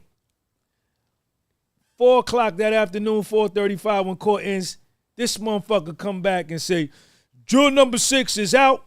There's nothing nobody could say. He's gone. As if somebody, like he got a phone call and said. He got the transcripts. That's what happened. Well. The reason I disagree with you, Sean, is only because he actually thought the same way we all did. Oh, that's not a big deal. It should be fine. And then he said, let me look over everything at lunch. Let me look through the transcripts. Let me look through. But he said he had already met with him. He was questioned. He said he had already met with him. He said he had already met with him twice. Right, but he had to look at the voir dire transcripts. And even when Alexandra Shapiro wrote her letter that Saturday or Sunday, she stood up in court to defend her position like, we can't believe you had such a drastic change in your position from morning to afternoon. And she requested a mistrial as a result of that, right? And then another thing is the assistant U.S. attorney used 82%, 7 of their 9 peremptory challenges to strike 7 black jurors, right? They gave us the reasons. The for all first, of the those. first, the first judge was a black judge before it got to my man. Yeah. You know, and I think Submarinian, I don't think he's been biased for the prosecution or biased for the defense. I think he's called a fair shot. I just think that he's too new school. An older school judge with 20, 30 years on the bench wouldn't have allowed a lot of the nonsense that he allowed in the court, the perjury being number one. Once your witness perjures themselves on the stand, it's over for you, man. Well, so what did and I forget it, and I know you have notes that maybe could refresh our memory. What, by the way, you know who I love? I love Alexandra Shapiro on this. Money. Money. She has been, no joke. She's a top appellate lawyer in the country, and she's on this case to make sure she raises every objection, because you got to preserve the record, that, listen, even if there's a guilty conviction, they're going to fight this like Diddy's using that money as he should. And by the way, which interesting story about her. So I spoke with Diddy, first time ever in life when he's in jail, and he's there. Tekashi 6ix9ine was in the same holding. It's like a little special thing for like the high profile people. Also SBF, which is Sam Bankman-Fried. I hear that she got on the team, Alexander Shapiro, because Sam Bankman-Fried, that's one of his lawyers, and he says, "Yo, you need her." Mm-hmm. And he took her, and I'm not gonna lie, she's done a great job. Cash money. Nicole Westman has done a great job, money. and I've watched these people make sure that nothing goes unanswered. You know, every time I hear the AUSA says, "Yo, we just got this today," and they're like, "Hey, we were up all night. We're sorry, we can't do anything else. We're working. We work till 3 a.m." And I'm like, Diddy's getting the best defense he could possibly get. And one interesting thing, and I want to hear you guys. I don't know if you saw it in court. They said Diddy would, on some of the cross-examination of witnesses, they would be cross-examining the witness, and then they would look back at Diddy, and Diddy would almost kind of like give a nod of approval if it was like, it's cool. And I'm like, is Diddy quarterbacking this whole thing like that? Do you guys think that or no? No, I mean, they would look at him, and what they do is when they're almost finished, they need to confer with the other attorneys as well. Like, give me a minute. Oh, so they're not looking at Diddy. They're like, not. I mean, sure, okay. He was a part of it. He was right there, and there were certainly notes being passed back and forth. Diddy's passing notes? Oh yeah, He's involved in his case, man. Yeah. He ain't sitting there. That nigga is involved in consultations with Xavier, with all of them, all of them. He's involved. This is his life. Yeah, no, I know. This is his life. But to me, it looked like an NFL football team versus a Little League football team, man, in terms of Puffy's lawyers versus the assistant U.S. attorneys. It's not even close. It's not even close. It wasn't their case. It was Damian Williams to begin with, and then that's the U.S. attorney. He left. Yeah. So I think, right, but he was just the U.S. attorney, but he's not going to try the case. The AUSAs have been there. The assistant U.S. attorneys he's the one that kind of spearheaded the investigation into all of this, and then sort of pushed it. I would agree if let's say there's a hung jury. Mm-hmm. Well, the new sitting U.S. attorney would have to make the determination to retry. And it wasn't his investigation, so he might be like, fuck it, right? Obviously, and also potentially the Trump stuff coming up, he might be like, hey, why even try to waste more millions trying to get this guy in jail? Yeah. Trump might even pardon him. And also the reason why Damian Williams left is that he knew his ass was about to get axed because Trump got... So, again, I think that's what happened. But these 6 AUSAs, I think they really... Maureen Comey, this is supposed to be her case. Maureen is very... sharp, though. She is very together. She knows what she's doing. I mean, she got the conviction against Ghislaine Maxwell. I personally that was her. Yeah, that was her. I just think this case, unfortunately for her, it's lacking, and it's not necessarily her fault. I also think that first of all, the civil suits and the media, like Sean mentioned before, they really poisoned the waters here. So when we all came in, we're expecting GHB and baby oil. We're expecting children, minors. Victim 3, victim 5 don't show up. We're expecting Lil Rod Jones on the stand to talk about being AR'd by Cuba Gooding Jr. Hey, by the way, random, and I said this earlier on my stream today. I wake up this morning, I'm getting everything ready. I'm on stream, and I get a email from the publicist of Lil Rod. I was reaching out for a month to try to talk to him. He says, hey, as soon as this trial wraps, we're down to do an interview with you. And I'm like, I guess this is what you would have said on the stand. Don't know why the government didn't bring you. Well, I think I have an idea after seeing what we saw on the stand as well. And not only that, like, I'm expecting, like, okay, they're going to get everybody, you know, that has to do with Shine and everyone that has to do with the quad shooting with, because I wasn't thinking how far back they could go, but, the driver that he allegedly bribed with this ring, you know, I'm like, that's the shit that they need on the stand. And then all of people were these expecting wild, J-Lo. Right, all of these wild lawsuits came out, and then you actually see on the stand with Brianna Bongelin, Don Richard, and even Cassie at times, how the defense pointed out things that were incorrect or inconsistent on their lawsuit. Brianna Bongelin, for example, there was an added part that he sexually assaulted her on the balcony, and she had to get up there and be like, oh, that never happened. He was lifting me up, like, you know, on the boobs a little bit. He squeezed my titties so hard he left bruises, right. she said. And the shit never happened. Brianna said that didn't happen. And so I was shocked at that. And then Don Richard was like, oh, well, I didn't. Not only did she say that, she said, my lawyer told me to put it in. Well, and she fired him, yes. But this just goes to show, like, I did not know. I mean, I guess I was being, not naive, but I was being stupid to think that every single thing could be accurate if the government is calling them as witnesses, knowing that these are going to be brought up, right? How would that not be brought up? You're suing him for millions of dollars. How are we not going to discuss this? How are you guys not going to discuss how to negate this issue? And well, I think what we probably realize is that, look, the Cassie lawsuit gets settled the day after it's filed. With some lies in it. Okay. There's a bunch of other lawsuits, and then we get the press conference. Like, there's a real hotline. Hey, there's a Diddy did something to me hotline. We have 100 victims. Busby, that was awful. Yes, and I think what the government thought, crazy, by the time we're done vetting this, and again, Lil Rod, even so his publicist hit me, they said, hey, listen, our lawsuit was the basis of the probable cause affidavit that led to the searches of his house, but he wasn't called as a witness. Yeah, then they said, that's crazy. He admits to me, or his publicist says to me in the email, you and him are going to have a great talk. He met with the prosecutors 5 times. Met with him 5 times. They never brought him up. So I think what happened, the government probably felt they had a little bit of egg on their face. They used a guy's lawsuit as probable to get a probable cause affidavit to go search his house. They get a bunch of stuff. They're looking at the other lawsuits, and none of these people they want to call. And they're like, we have to indict him on something. They're like, all right, we got Cassie. She's our ace in the hole. Okay, cool. Let's see if we could get Jane. And then they're trying to get supposedly victim 3. Was it victim 3 or who was supposed to be? Never showed up. I believe Gina, right? Never popped up. Victim 5. Yeah, it never popped up.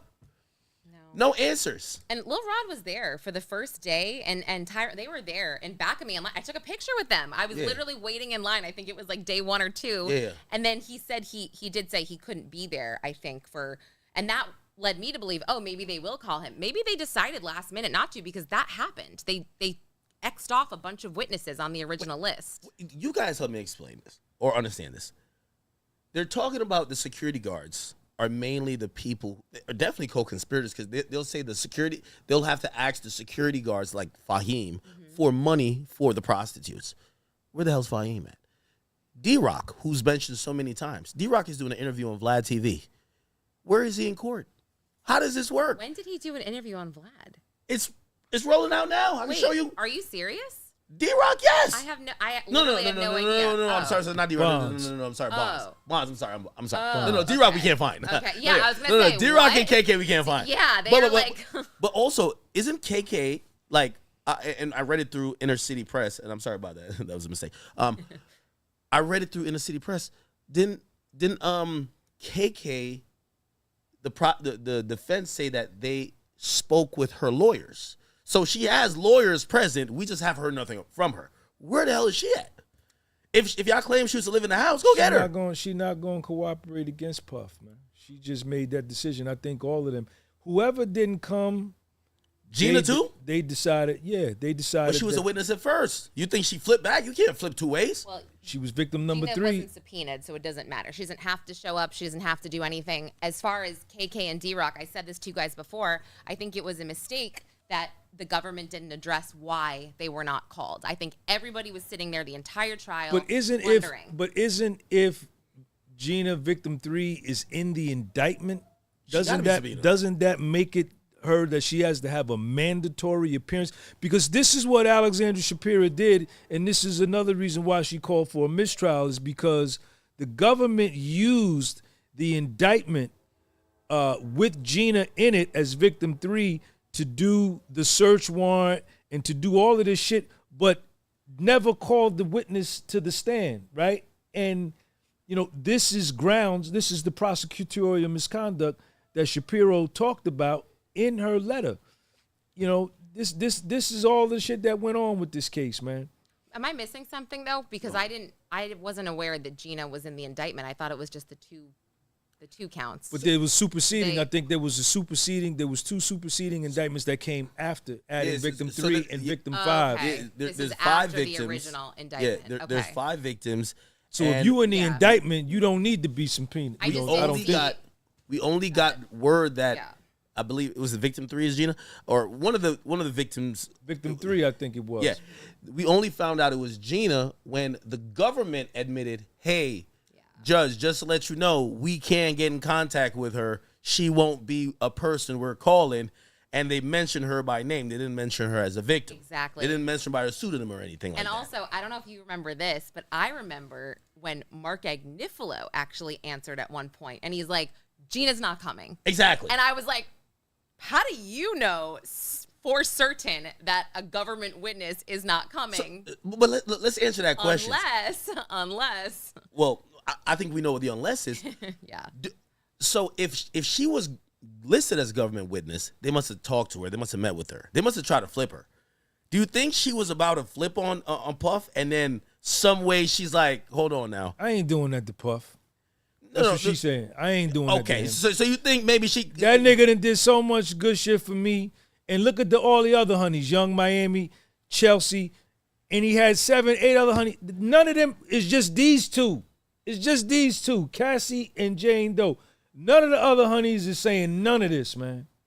Cassie sued him for $20 million, and this girl, as you Jason, see what Young Miami liked on Instagram, she's like, "I'm gonna just keep enjoying my best life rather than going to court and playing victim." Did you see that? She did. Yes, she did. Oh my goodness. So she's mentioned. I just don't think you should do that to Cassie. I just don't think. No. Well, I think Cassie is a special case. About Jane. Of course, she's talking about Jane. All right. I'm like, remember, Cassie, listen, Cassie. Young Miami doesn't overlap with Cassie. It overlaps with Jane. Cassie lied in her civil suit, man. No, Cassie lied in her civil suit, man.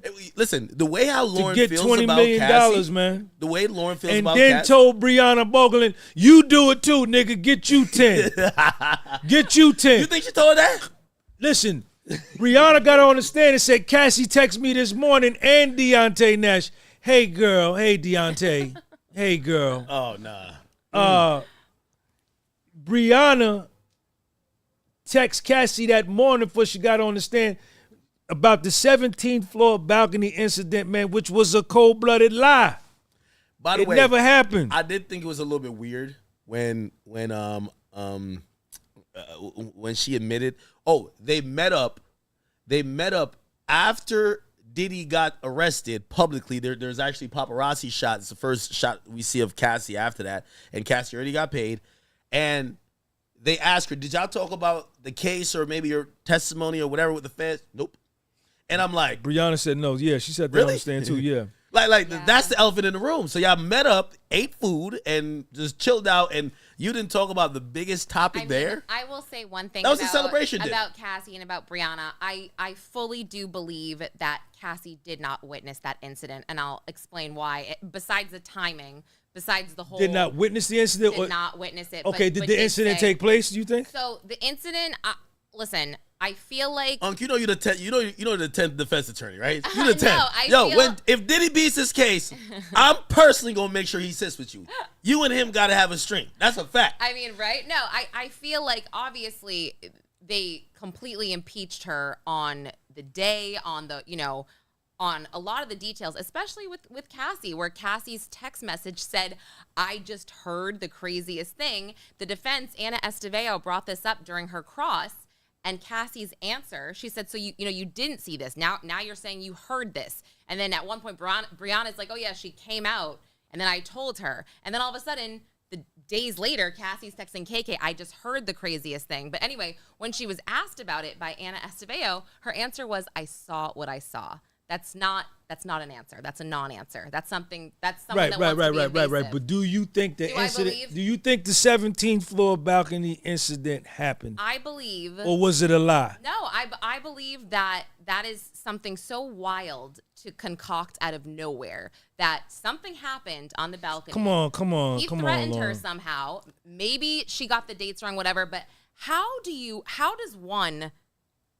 just make that up and then have the I guess the morality to go after him for $10 million on something that never happened? I think not there's even an an inkling altercation. of it? Like, what? Like, that's insane. That was crazy. Exactly, but Right? you're talking about a girl who's a drug addict who got on the stand, Okay, that's says fair. she takes She's a drug addict. Percocet, Vicodin, Oxycontin, Tussie, GHB, cocaine, weed, God damn. acid, mushrooms, right? And in Cassie's lawsuit on paragraph 102, page 19, Cassie said it happened at a hotel suite. Yeah, there's lots wrong. Brianna Bogerland said it was at Cassie's apartment, and she was looking out over the balcony. They had all these pictures and shit. The government in it. This is the government's evidence, right? Puffy hung me over the balcony, and Nicole Westmoreland says, "What?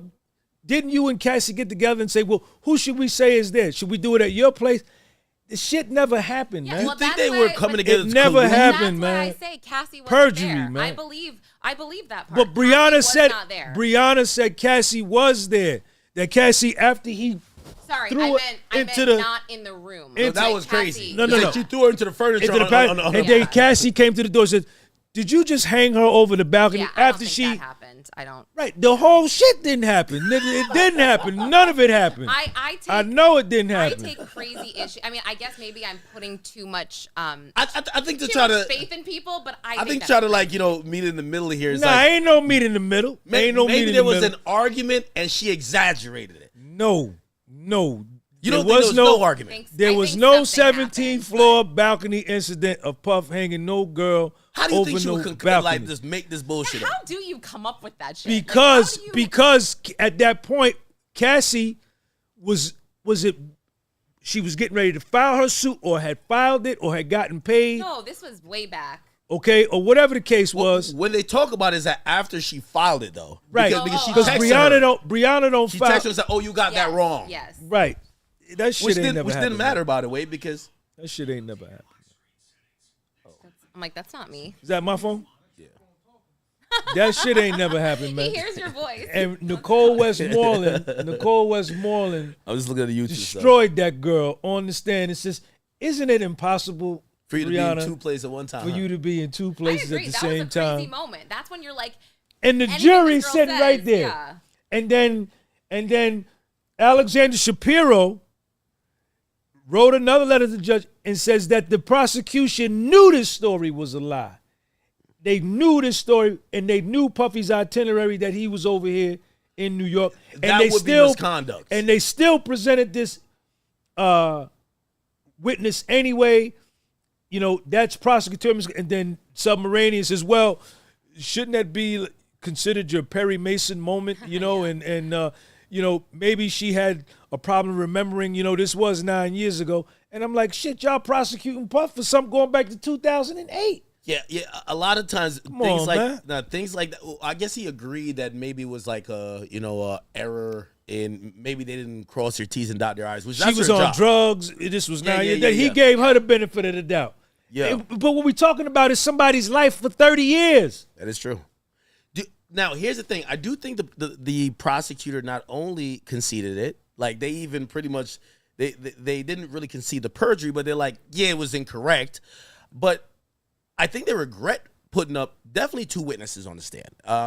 definitely Dawn Rashad, I heard, got shredded, and you guys can tell me what you think. Destroyed. But also 13 lies. Yeah, Brianna, like they caught her capping, and once that happened, I think the prosecution was just like, those two people we wish we didn't put up. And then I'm not gonna lie, the guy who's doing interviews now, the escort, he's walking around and he's basically saying, I'm gonna keep it a bean with you. No, this shit was non-consensual. This shit was regular. This shit was, if anything, it looks like it was a normal couple that was into this type of stuff. I never seen her look unhappy. I never seen whatever. She scooted toward me when I was hitting it. I liked her. He liked her. He developed feelings for her.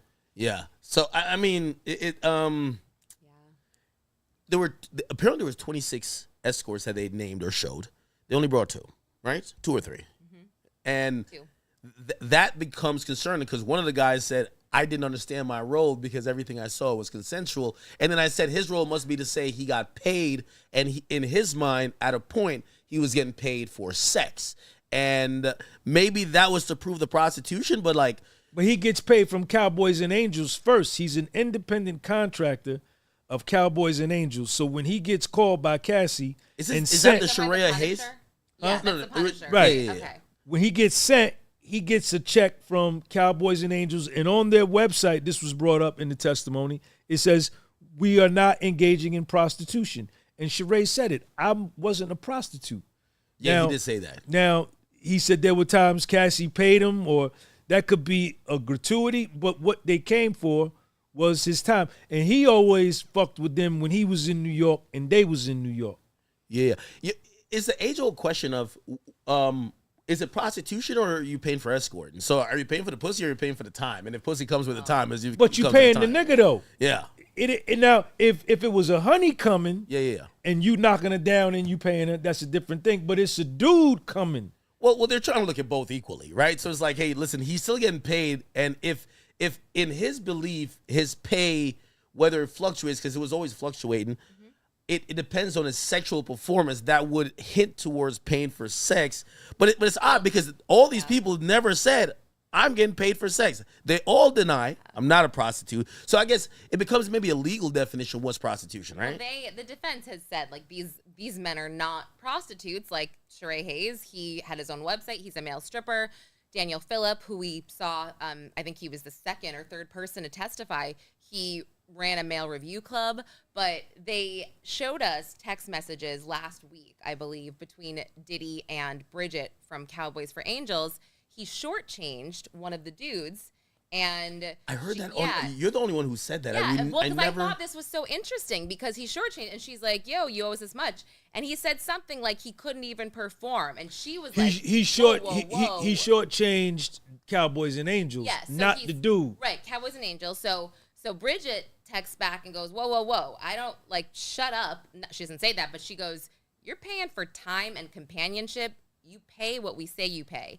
And Diddy's like, oh, yeah, no problem. I wasn't trying to be, like, difficult. I'm a long-time customer, right, that kind of thing. And then he pays. So they were kind of like, you're borderline. Is that like what's Cowboys and Angels? That's like an escort company? That's an escort. Or a dancing company? Well, it's the companionship. It's the companionship company. Isn't it based in like Vegas or something, or am I tripping? Huh? Is it based in Vegas or no? I thought this was the company that the Showtime show Gigolos was based on, but I'm not certain. I thought so. They hire out dudes, man. If you want to escort, and you pay the company. Okay. You pay the company. What did you guys think about the moment where Jane admits she goes to another man's freak off, and she admits this other guy is also known in the music industry, come on. $9,000. Oh my gosh! And she got $9,000 and flew on the jet. Wait, she got 9,000. He sent her Bear.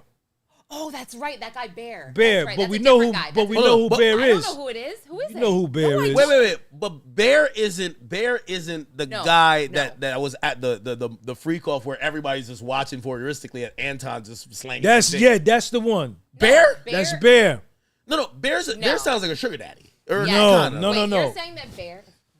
Bear is the nigga that came to the trial in the Maybach. No. Absolutely. No. Bear is the nigga that came. I need a shot. Bear is the nigga that came to the trial in the Maybach. That's Bear. He gave her $9,000. They flew on his jet with his girl. Because look, but check it out. check it out. His girlfriend's birthday, right? The people at the court looked at it, said that January is the same month that Bear's girl is her birthday, right? So they fly to Vegas.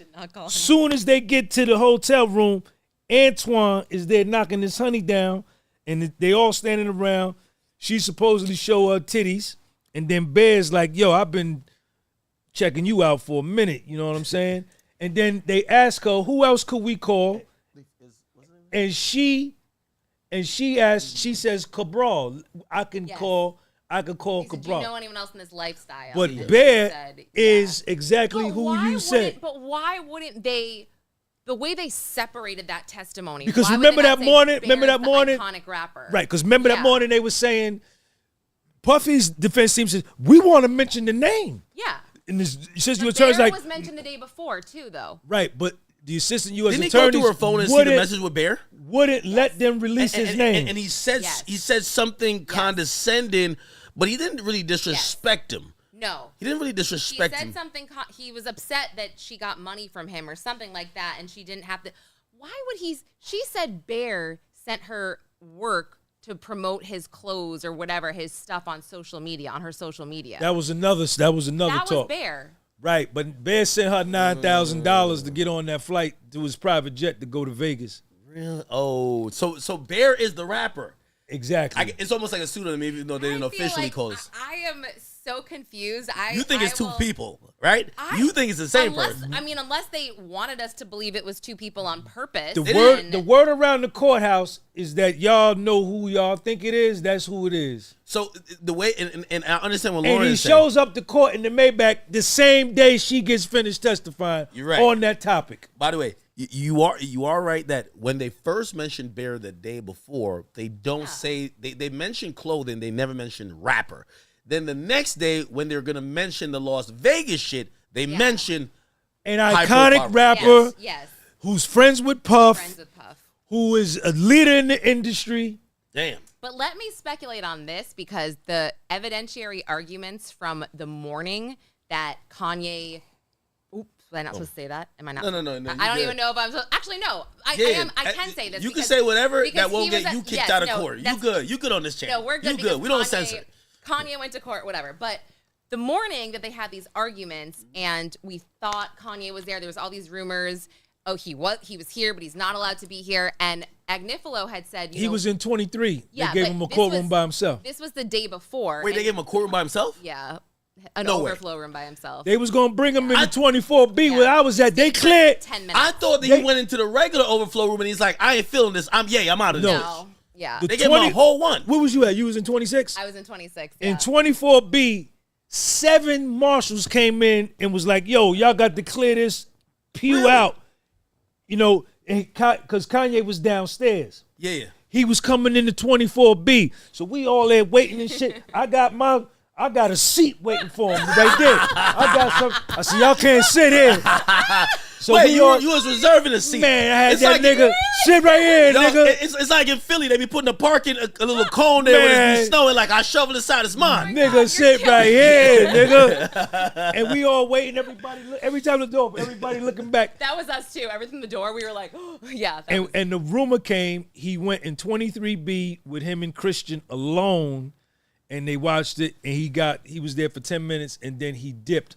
I think what he maybe wanted to do, pure speculation on Sean G's part, is he wanted to go into 26 and throw that motherfucker into a frenzy. What's 26? Is that the main courtroom? 26A, yeah. And blow everybody's mind, the jury, I can see that. everybody. Why didn't they let me in there? Well, this is the thing. For that very reason, probably. But Charlucci told me that they were because Christians usually they never put the kids in Christians overflow, right? always no, they're in 26 in the courtroom. All the kids are, and I thought, I mean, listen, the guards were like, listen, he's got to be on the list. His name wasn't on the list, so he can't get in. And I'm like, are you guys serious right now?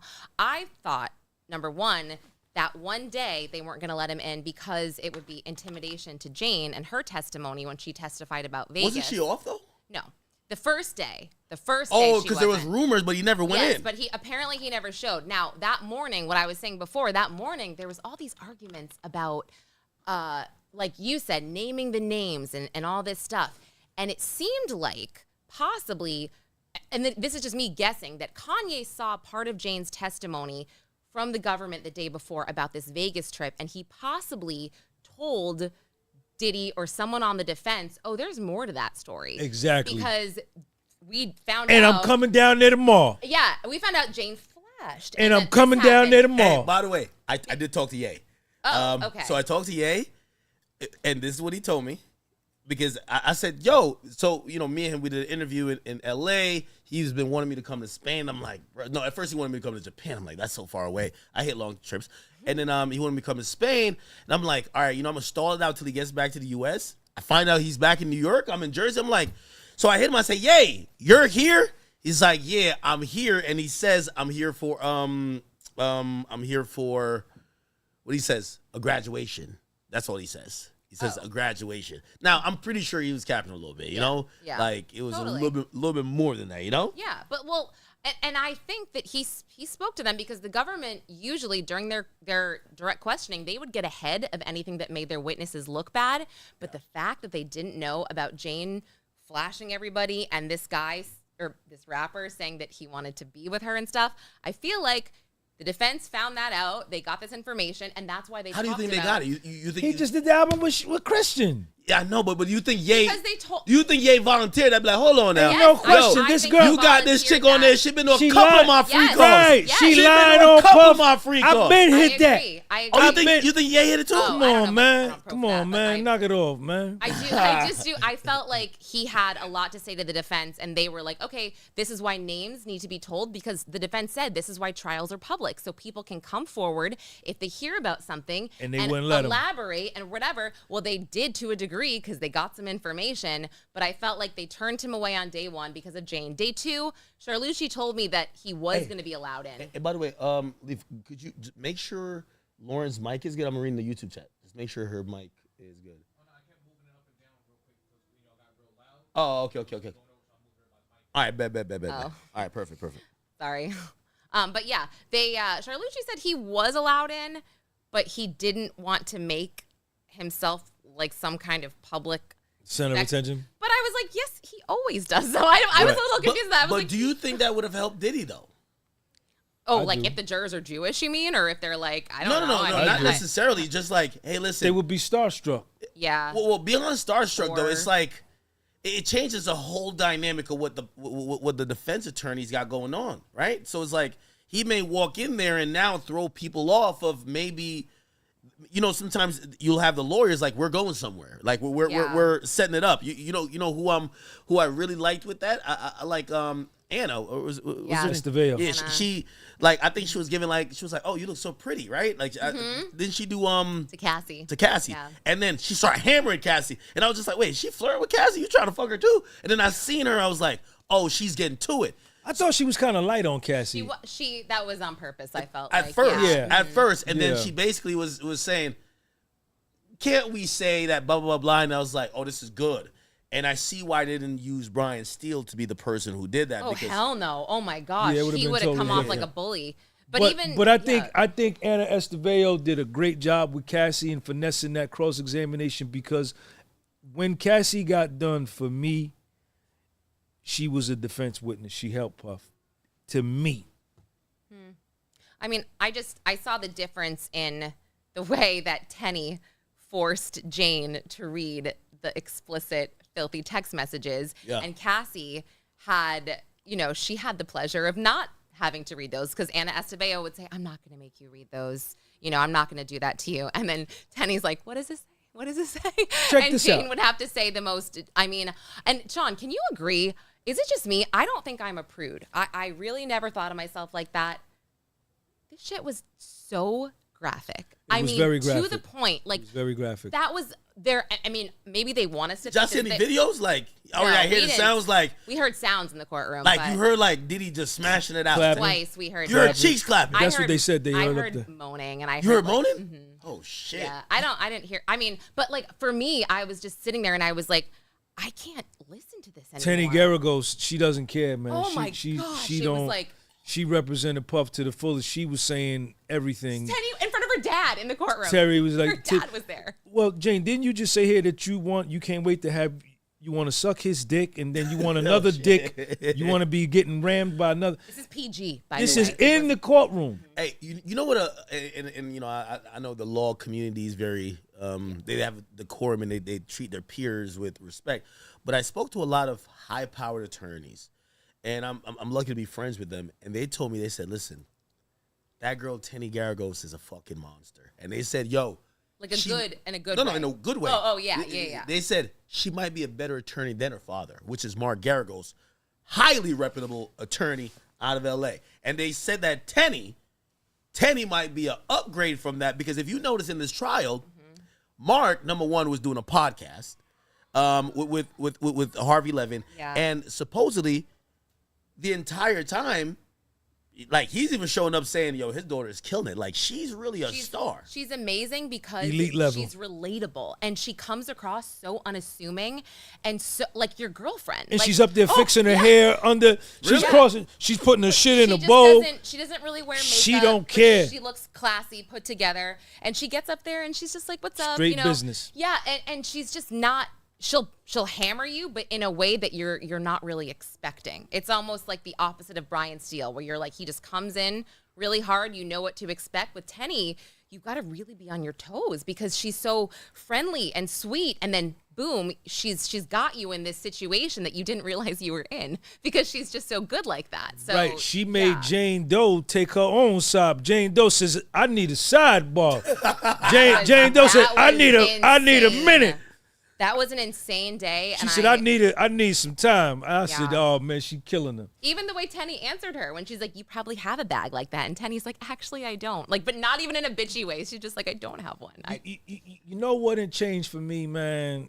Because before this case, the way the mainstream media had put it and the way I had interpreted it, I thought that Puff had Cassie chained up in the basement to the hot water heater furnace, right? Feeding her out of a dog food can, letting dudes come in and run through her. She's in a sex dungeon, you know. And when if Cassie was really, really vengeful and spiteful and really hated Puff and really had an axe to grind, she could have got on the stand and said, I saw the nigga buy 50 keys from a cartel in Southern California. He flew it back on his jet. Then I saw him go around the building with another dude. 4 of them went back there. Only 3 came back. I looked back there. Dude was laying down bleeding.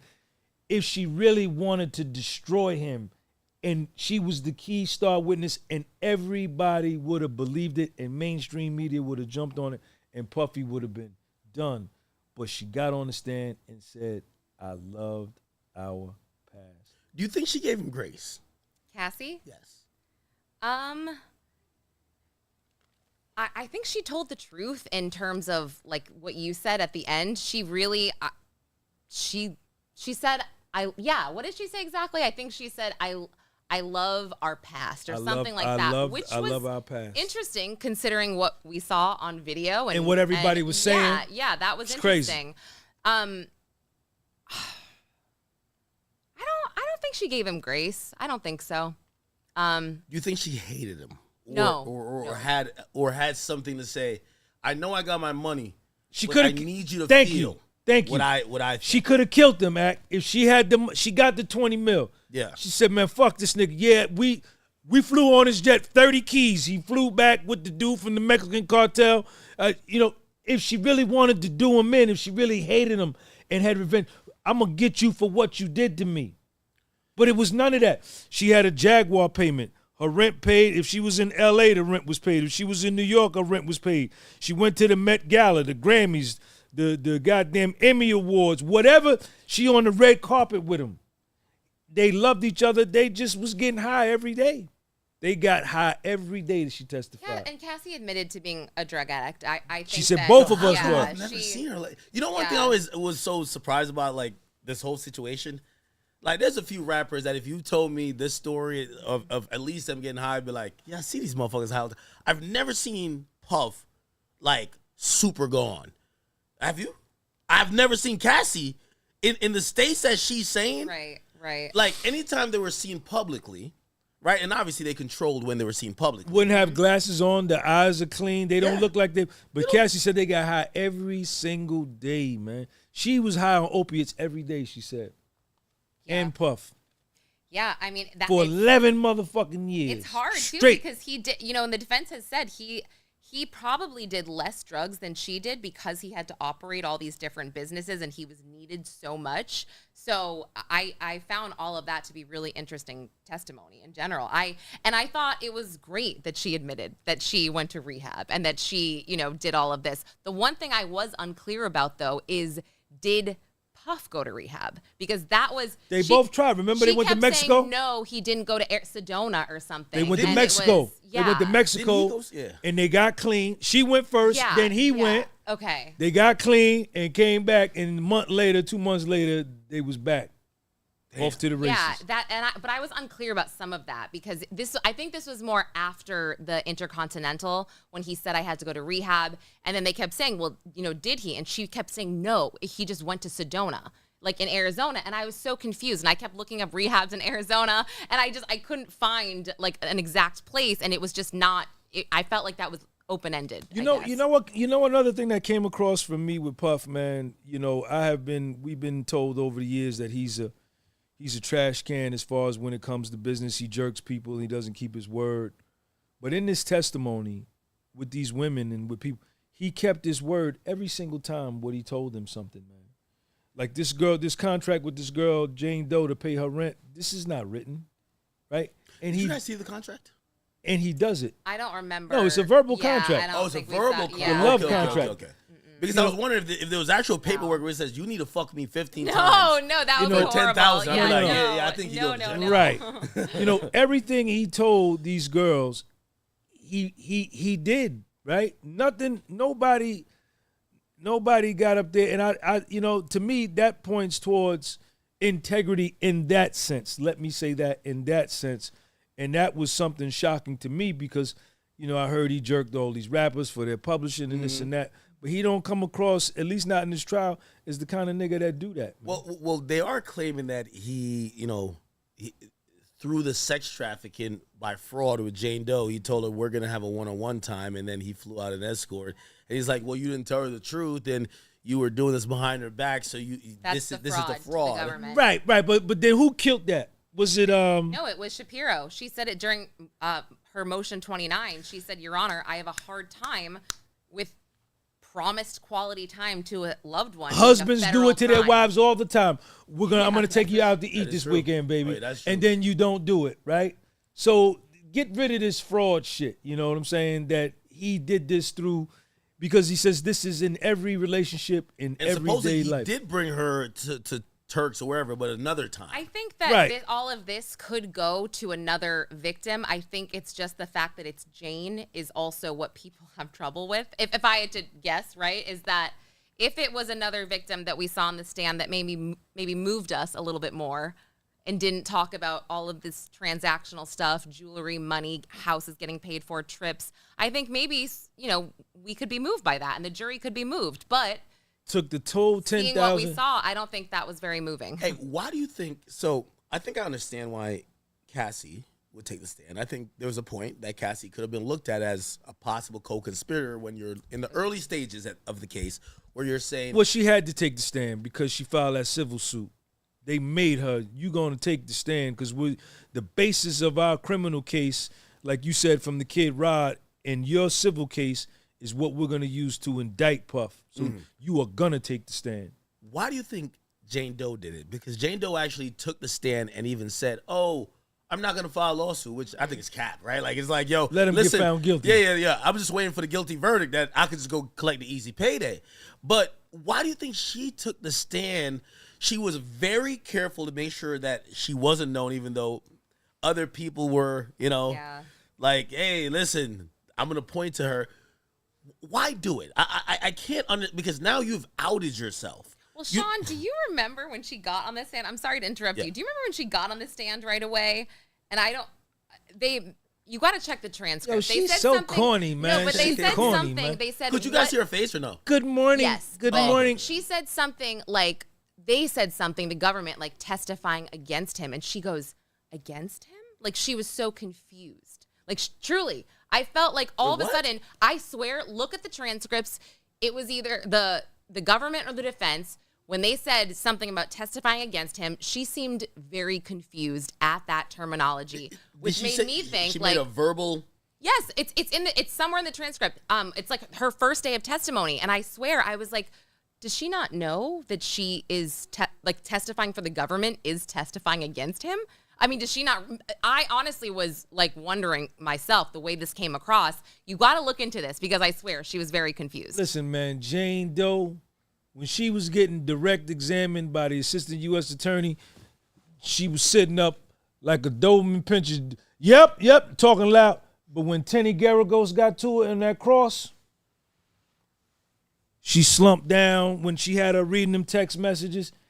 Her whole body language changed. I would slump down too. Those are so embarrassing. Cross-examination. Yeah, but Lauren, so one thing I realized about Jane Doe's testimony is that it appears that at certain point after she knows Diddy is in a federal investigation, this is after the payout to Cassie, she starts to almost play a reverse game of let me get a couple evidence on you in case I need to use it. She was already, the feds had got to her. So she's, and I think for a civil sense, like she started to either record certain things or communicate certain things. Talk about it. No, he did too. He did too because, but she was starting to frame things in a way. Talk about it to say, hey, listen, yes. and trust me, anybody who dealt with a toxic situation or a chick like this, you know, when it's getting down to the end, she's like, yo, in case I need a little bit of something. Talk about in case when we done with each other. Then she started getting violent with him. Yes. She started getting violent. Yeah. She never got violent with him. It's always, baby, whatever you want. So unless you believe that was just love, and we're not attacking you here. We're just like I personally believe that she was seeing the writing on the wall, and she said, "This motherfucker think he gonna pay my $10,000 a month rent, and he gave that bitch $30 million. Oh, he wilding out. We gonna see something." Right. Because remember, they started having a conversation eventually. How much money for you to walk away? And she said $100,000 for 3 years plus finish out this was December of 2023. Still no federal investigation. She got a card left on her stoop or whatever. I think it was March or April of 2024. And they told her to call them. I don't think she called at the time. Feds? Yeah, HSI. And she was kind of talking to Puff again. And then June of 2024. Or actually, that's when the fight happened. And, yes, so she's acting out a character, which now could be interpreted as she knows this guy is down bad and she's meeting with the government. It's imminent prosecution in terms of an indictment, and she starts saying, I gave this motherfucker the easy out. He didn't want to give me that type of money. Let me start stacking a few things. Yeah, and he apparently said to her when they were fighting and she was like throwing stuff at him, he said to her, like, why you want to take me away from my kids? Or there was something like that where he felt. Yeah, you record. He said, "Are you recording us?" That was a different time, but I think he felt like, because she had been there for so much. You know, when he was drafting the apology, when the video came out with Cassie, she knew there was an investigation. She knew all of this was going on, and this is no excuse for him at all. I'm not giving him any type of excuses, but I think maybe he was shocked that she slammed his head against the, knowing that he is a fighter. He fights back, and so he was just shocked, saying, why are you doing this to me? Why are you trying to take me away from my kids? Because he knows that he's a violent guy, and she did start this fight, but you guys know I don't agree with men. And I'm sorry, I don't. But yeah, I think that you're right. Maybe there was something going on there. I think she's full of bullshit because 100%. She was working more traditionally as a sex worker. She wanted to get certain benefits, and it's like an employee of a company. She would say, Young Miami ain't sucking 5 dicks in a night. How the hell is she over there getting that? This one ain't doing that. And who the fuck is this Gina bitch? And damn, you fucking with a 19-year-old now? Like, this is getting out of hand. Yeah. So she wanted more things, and then she kept complaining. She said, every time I see you, I only see you on these nights. And that bothered her. And she was thinking that she was getting the least of the preferential treatment. But I honestly believe after around June, she started, I don't think she was trying to set him up with the government. I think she was just saying, I know Cassie was going to get you locked up, but in case you get locked up and I need to fend for myself, I got a little bit of ammo on you. I got a little bit of ammo. It's like Cassie during the times, right? Cassie's in love with Diddy. First time he slaps the shit out of her, she goes to the bathroom, she takes all these pictures, never calls the cops. Why?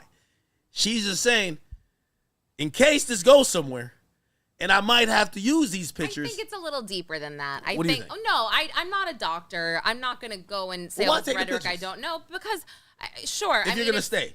Well, I guess fortunately I have never been in that situation, but I just think it's more complicated than that. I think that there's many reasons why people don't go to the police. There's many reasons why they stay, and I can't You speak document to those reasons. it, but don't leave. You document it, but don't call have you ever hurt yourself and just taken a picture of it? Yeah. I don't do that. You've never bumped into a wall and been like, yo, look at this bruise. I do that shit all the time. Like, and not send it to no one, just keep it. No, That's called blackmail. I'll send it to my friend. Sean and be like, you crazy. do something to me, I don't say to nobody. Let me just take a screenshot in case if me and him fall out. It's like me and you. We argued about some shit, and then I said, in case this nigga backstabbed me one day. Okay, I got a bee sting last week, and I took a picture of my bee sting. It was so disgusting. I sent it to, my mom. I don't know. Okay, but at least you sent it. Right. Cassie was taking the pictures. She was having a photo shoot. They were seeing all type of new pictures. Like, come on. Sean G, what we talking about Listen, man. On Jane Doe, man. Jane Doe made Cassie look bad. I thought Jane Doe was stronger until I realized she was all bullshit on Cross. Because it was more transactional. With Cassie, I was saying, Cassie, you are in love. You're doing things out of love. Unfortunately, baby girl, you're a grown human.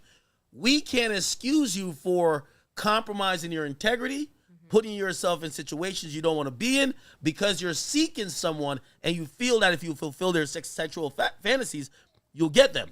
Now with Jane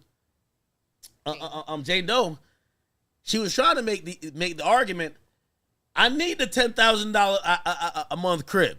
He don't want to go to hotels no more. This is the freak off spot. I have nothing over my head. I'm about to be broke. So he's using, every time I would disagree, he said, you like where you live, right? So I'm like, okay, that's going into sex trafficking, even though coercion. Yeah. So I'm like, okay. But then after a while, when you get to realize she's a sex worker. Like, that's all it was. She's a decorated sex worker who never wanted to get a job, who was told, hey, listen, you don't like some of this stuff. I think you should get on out of here. Diddy told her to leave. Couple times. Diddy would chase Cassie. Like, oh, hold on now. That's my bitch. You're not leaving. Right. Diddy would tell her, hit the road. And she would be like, hold on. Let's kind of compromise. Let me rethink this thing. Let's rethink this thing through. So that's when I realized her testimony was bullshit. But with Cassie, it's like, I think it taps into the trauma and the life experiences of every person. Whether you're a man or a woman, hey, someone, they're in love, but how much is it they're making their own decisions as how much is their, mutual participation? Because these days, like we hear about toxic relationships, and God knows I've been in them, right? Where it's like, y'all arguing, y'all fighting, it's everything, right? However, is it necessary? Those got the best sex. That'd be I'm be knowing. But here's the thing. So like, how much of that is rising to the level of a federal crime? Because when we hear sex trafficking, we think like you have this person in a system, okay, this is how we get down. Thank you. And we over here, it's like pimping on a whole nother level. Thank you. And that's where I look at Cassie and I'm like, I agree with you too. I agree she was young when he met her. I agree that there's some power dynamics, but what relationship isn't there? I agree that the money, this and third, but also the critical question that comes into play with all these relationships Jane Doe, you don't need $10,000 a month for an apartment. There's some chicks I know surviving on $5,000 for their whole life. Thank you. You were getting that from your baby daddy. You testified to it. You said you acted like that couldn't pay rent. Thank you. You said you needed Diddy. So $4,700 she was getting. $4,700, right? Why not take? Why not? If he's gonna Get a give job. you, if he's gonna give you a dime a month, why not take $3,500 of that or $4,000 of that, and get the rent, and bank the other $5,000 or $6,000, and say, in case this nigga start acting crazy, over 2 years I'm gonna have $140,000, so I can come out of this thing clean. But I've been under a federal investigation before, right? Done fed time. And I've saw how people betrayed me and changed on me. When Jane Doe saw Cassie file that suit, I think he's trying to get your attention. When Jane Doe saw Cassie file that suit and get that $20 million settlement, her whole psychology changed, because I think at that point, Homeland Security, you said they left a note for? That was months later, but I agree with what you're saying. The at feds, this point. Yeah. the feds had reached out to her and told her, listen, we're investigating Puff. We're investigating you. Mm-hmm. You're going to be charged with sex trafficking and this and that, and you're going to go to prison. And that's when her whole demeanor changed. Instead of Puff now being her partner, this is my partner that I was. Now she's starting fights, and I think the feds will coach her. Yo, start a fight with him. We need violence. We need bullshit. You know, record him, call him. You know, you can sue him. You're gonna have to take the stand. Entrapment was never brought up by the defense. I think if that was was relevant to them. But what I agree with what you said. I don't agree with that. She changed the whole demeanor. But I do agree with the fact that all of a sudden her terminology seemed to really her whole come thing, out. Where everything I feel changed. Exploited. I feel this. All of a sudden the words came to her. Right. And that could have been a red flag a little bit. Like, okay, why are you? And that's all of a sudden coaching from them like agents. That's them coaching but from them agents. I don't even think that was a federal thing. I think it goes back to her wanting to get money to civilly sue him, like Cassie that's the did. feds, baby. She doesn't get anything from a civil suit. I mean, from a like, do you know what I'm saying? Jane, in my opinion, like we've discussed, is a transactional person. Right. Criminal investigation is right. nothing But for the her. the agents would have went at her like, look, if we get you're this guy in involved jail, you're involved in this a prostitution. Like Dawn Rashad. Okay, I see. You know, you're a co-conspirator. You're Or going to get even 10 like years, how Dawn Rashad and you're going to lose your son. Okay, I feel that. Okay, I get what you're Okay, saying. I'll do whatever you want I me get to what do. you're saying. Or like even but- Dawn Rashad, which I think she's like, if I was a key witness in the case that puts this man in jail, when I file my lawsuit, when she has a lawsuit, slam dunk. We don't really got to argue too long, right? Because if I proved it beyond a reasonable doubt, or I help prove it beyond a reasonable doubt, what are we talking about here? By the way, we have a lot of people watching because I got, you know, I can't won't mention no names here, but Mention them, man. Who watching, man? everybody's Man, watching. shout out to academics, man. Shout out to Lauren. Listen, everybody's watching. We By the live. way, We live. you're watching. Share this live. Share this live. Come on now. Come on. Hey, someone sent me, and I got transcripts, and I got Send text, it. I got text messages. Speak too. on it. I got, what is it, DX1376 redacted. They said, hey, check this out. They said, listen, you have to remember Cassie also switched the date on the alleged R word, you know, on the alleged rape. Remember, it was caught in the lawsuit. Once she got caught by her husband, that's when she said Diddy did that. Ain't no question. But it was the argument about, was it after Burning Man or before? Yeah. And the date switched to be convenient not only for the lawsuit but for the story with her husband. Right. When I Puff remember that. Puff was hitting it, he called her FaceTime, Alex. Hold on, let me read the rest of it. They said that Is that Sly in the Family Stone? That Sly? no, it's Bob's Cartel. Okay. Bob's Cartel. It says then Boogie Batman was her husband's number saved in her phone. She tried to throw it off. I didn't even know this. She tried to throw it off. Yeah.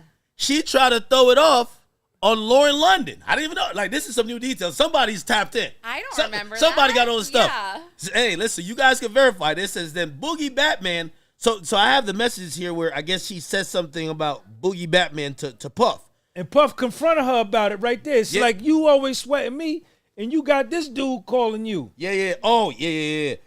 Hold on, I'm gonna read exactly what it is. And then somehow he found out she was with Puff that night, and she lied to him, said Puff took it to save their relationship. Yeah. And then the whole Burning Man thing, the date and all of that. But then she let Puff hit it like 2 months later. Here's his message. In 2018, September 27th, Puff said to her, hopefully you can understand how I feel. It was one of the best nights we had in years. It's unfortunately I had to see that. And you gonna act like you have no idea who you loaded into your phone. It wasn't a random number. It is what it is. Stop playing angel, please. I had a perfect night, the most beautiful night, the most fun night until that happened. But I guess it wasn't meant to be. Thank you for last night. Have a good day. Then he said, do you have a response? She says, wrong. He says, wrong what? Diddy said again, you don't understand where I'm coming from. She says, trust me, I understand more than you know, but it's wrong. So I guess he sees something in her phone. It's called Boogie Batman. Right. She tells Diddy, that's Lauren London. What are you talking about? So man, she said, baby, please stop playing the hurt angel role. Please, Boogie, listen to this. Boogie, Cuddy, Michael B. Jordan, Dre, the pro b-ball player, and a dyke bum bitch Kiki. I don't know who that is. Holy. So she was definitely swinging both ways. Brianna. Okay. It doesn't stop. Stop playing angel. And she said, okay, so the person's right. What did tell me? She says, this is CC texting him. You know Boogie's Lauren, right? I'm not playing angel. I just don't think it's any of your business who I call or who calls my phone. I had a nice night with you. I want to leave it at that. Remember, this is what she later recounts to tell her husband, I got R-worded. Right. I want to leave it at that. This is September 27, 2018. I'm not even going to try to make your head spin to make you feel how I felt before. Diddy says, oh, so now it's Lauren. Oh, man. Wait, so can I just ask you, though? So he does this with all these other women. She can't date other men? No. I think he accepted that she was cheating. Okay, and then he also But they weren't even together at this point. But he also beats the crap out of her all the time. No, so but maybe here's the she thing. lied because she didn't want to get beat. That's all good. Come on, Lauren. Stop. Lauren, Stop, Lauren. Stop. Lauren, we love you. Lauren. It's all good that is that she's now, like, she's made this time period. They ain't together. Yo, she's made this time period. Oh, you're saying this is, what year is this? This is after the breakup. This is around the time of the rape. Oh, okay. Sorry. Then I take that back. Sorry. So again, when she's on the stand, she's saying, he raped me back then. This would be like within 10 days of the rape. I see what you're saying. Okay. All right. You get what I'm saying? Yeah, I don't like to comment on whether or not somebody was assaulted or not. I feel uncomfortable commenting on that. So Puff says it was Lauren. Wow. He says, you killing me. And he says, and Jocelyn is there for Dallas. I'm in Burning Man and I'm in Miami. It says, what? And there for Dallas. I'm in Burning Man and in Miami for Justin. And she said, no, nigga, you're killing me. Diddy says, love you, but that crushed me. Diddy says, when you coming back to get your clothes? I want to make out. She says, LOL. Man, Diddy says again, that shit was great until that point. The music sounds dope. You look great. I'm proud of you. Thank you. It says, what did you wear home? A PJ pants, a beater, and Ugg slippers. Why did you leave? He said, I ain't gonna lie. My feelings are hurt. No need to respond. If anything, Diddy looks like the sucker. He looks hurt. He's in this message. Because it's love. You know, in love, like, it goes both ways, right? You ain't no sucker because you love a honey, man. He said, no need to respond. What's done is done. I'm trying not to get depressed. I love you. That's what Diddy says. She says, there's no need. I left because I need to get it together for my trip home tonight. I love you. She says that. Then he says again, you can tell he has a hard time getting over it. Says, my feelings are hurt because of the FaceTime. It's like never we could have a great time. Fuck. It just hurts. That's all. I love you. Have a safe trip. Let me keep reading what this person, whoever this person is. I can't dox this person. They told me not to say, but I'll tell y'all this person, you know. Let me tell you. Let's just say all the important people watch what's going on here. Okay. They said the number Boogie Batman was her husband's phone number saved in the phone. So this is when Cassie jumped from guy to guy. And she tried to throw it off on Lauren London. That's her nickname. She moves Dusty. Jane was given immunity to testify against Diddy. If not, she would be charged.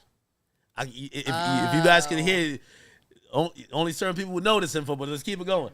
Be charged with some of the same alleged crimes as him, and just like you guys said, and lose custody of her son. I just said that. She even had a freak off without Diddy, with another rapper, without his knowledge. This is a lifestyle she loves and a lifestyle she lives. Her recollection of the events were based on prosecution direction.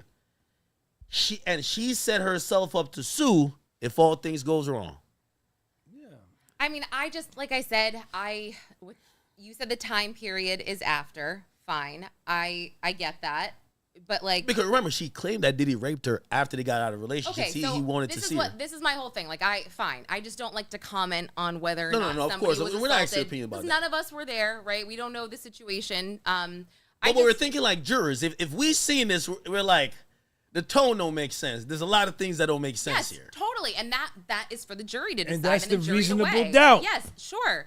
But by the way, this is only, again, this alleged rape is such a small part, I think, which they didn't charge him for, I'll be honest. The case, right? Because he wasn't charged with rape. I mean, that would be a separate charge. I just think that, I don't know, nobody is saying Cassie was super innocent, and I'm not saying she was super innocent. I just don't think it's fair that we drag Cassie. That's all I'm saying. No. I don't find that to be fair at all. And I've been looking for the silver lining in this, where I think Cassie was a very beautiful woman. She met a guy she loved. I think she did some things she probably regrets now. Mm-hmm. I don't believe she was trafficked, but I do believe they were in an abusive relationship, and it goes both 100%. ways. But it does differ a bit when it's your guy who is, a man just constantly doing that. I completely understand, but I also look at it to say, what's the redress to this, right? Like, she gets $20 million, and I get it, $20 million. She testified. They asked. This is the last question I asked many of the victims. Yeah. Would you give all the money back if you could get back your purity? And she said yes. But the question I have is because you guys had a violent relationship that we all would admit to, should this man go to jail for life for sex trafficking? Because that is different, right? And if we're all in belief that he was just an abusive relationship, and even if we want to be like, you know what, we're going to do the double standard thing here and just say, fuck, if you ever put hands on him, we care if he put hands on you. That's still, even in California, that's a misdemeanor. That's not aggravated assault. I don't think that the hotel video would have been a misdemeanor at all. That would have been aggravated assault most likely, because it doesn't show her fighting back. It shows her actually going like this. Number two, but I said this, that right there would have been a state case, open and shut, bribery, aggravated assault. She could have brought it, but why she didn't bring it? Exactly, but what I'm saying is we wouldn't be here right now, and he wouldn't be facing life for what you just said, federal sex trafficking. I don't necessarily agree with that either. Racketeering. I think the baby oil shit is some of the dumbest. It's some of the dumbest evidence I've ever seen in my life. Let me ask you though. I am shocked over. So, what is your thought? Affected interstate commerce. We're talking about Astroglide and baby oil. Well, let me ask you this, Where are though. we? Like, okay, sorry. So, you watch basketball. So in basketball, sometimes you'll see they'll miss a call, and then the next time they go back up the court, they say this is called a makeup call because they didn't get it right the first time. No charges were filed. The statute of limitations is over for it on a state level. Mm-hmm. Because we're all appalled, and his lawyer himself on not only cross directly to Cassie and even opening statement Tenney and then Mark Ignifilo on the closing, they all admit if y'all had hit us with a assault charge, we would have just pled guilty. We out of here. We would just take You the said plea. we own it. We own the assault. But because they can't give him that, is there such a thing where we now, even with the Cassie thing, right? Mm-hmm. We look at it, and I think that's where my, I feel bad for Cassie, and like I'm with you. Like we can't, I can't thrash her like I could say certain things about Jane Doe, but not her. But the reason is because of that video. But he's not charged because of that video. They use that video as to say that that's part of the coercive force thing to sex trafficking, but I don't think there's no sex trafficking. Y'all just try to y'all are doing a makeup call. You didn't get him for assault. Obviously, should have reported. We get it. She was, we know how victims are. But because you didn't get that, now you want to. This is a makeup call. should he go to jail for life for that? Because sex trafficking, he's 55 now. He's not getting nothing less than 15, right? He's getting 20. Right. And that means he's going to be locked in a jail cell for at least till he's 70 or 75 years old. Is that a good makeup call? And should we accept that in law? That was loaded. I'm sorry. No, it's not loaded. I think I've said this before where I think that we do, we are treading as a society here when the center of a federal sex trafficking case and is baby oil. Truly. I think that's so weird. And I think that why did they come out with the Astro? There was more Astroglide than baby oil. Well, they've brought up the Astroglide as well, but it's just like, what is going on here? This is the most bizarre thing I've ever heard of. And I think that Sean Combs has evaded the law in the past. The club shooting, the quad shooting, fine. However, we have a constitution for a reason. And if you're going to go to prison, you should go to prison for what you did. So there's a lot of things going on here. I can feel one way about him, about things he's done in the past, and I can feel a certain way about some of these charges. I think I can separate that. By the way, I think, I do think, and I'm going to answer my own question here in terms of makeup calls. I do think that exists in law, though. So let's go back to Jimmy Henchman. He was being investigated by the federal authorities. They asked him, hey, listen, do you have any information on Sean P. Diddy Combs or Puff Daddy at that point? This is 2001. Him involving with minors. Now, subsequently, he's never been accused in a actual document or any criminal charges of being with minors, but they were investigating him for then. They wanted him for the 1999 shooting that happened in New York, and he pretty much defeated that. There's been rumors that maybe the Tupac Shakur stuff. And here's the thing: I'm wondering if this is an opportunity to do again. I'm going to keep using the term the makeup call because I think they did that with. But you're not supposed to. That's where I'm having problems. Where it's like you're not. Let me ask you a question. Yeah. Do you think they did that with O.J. Simpson?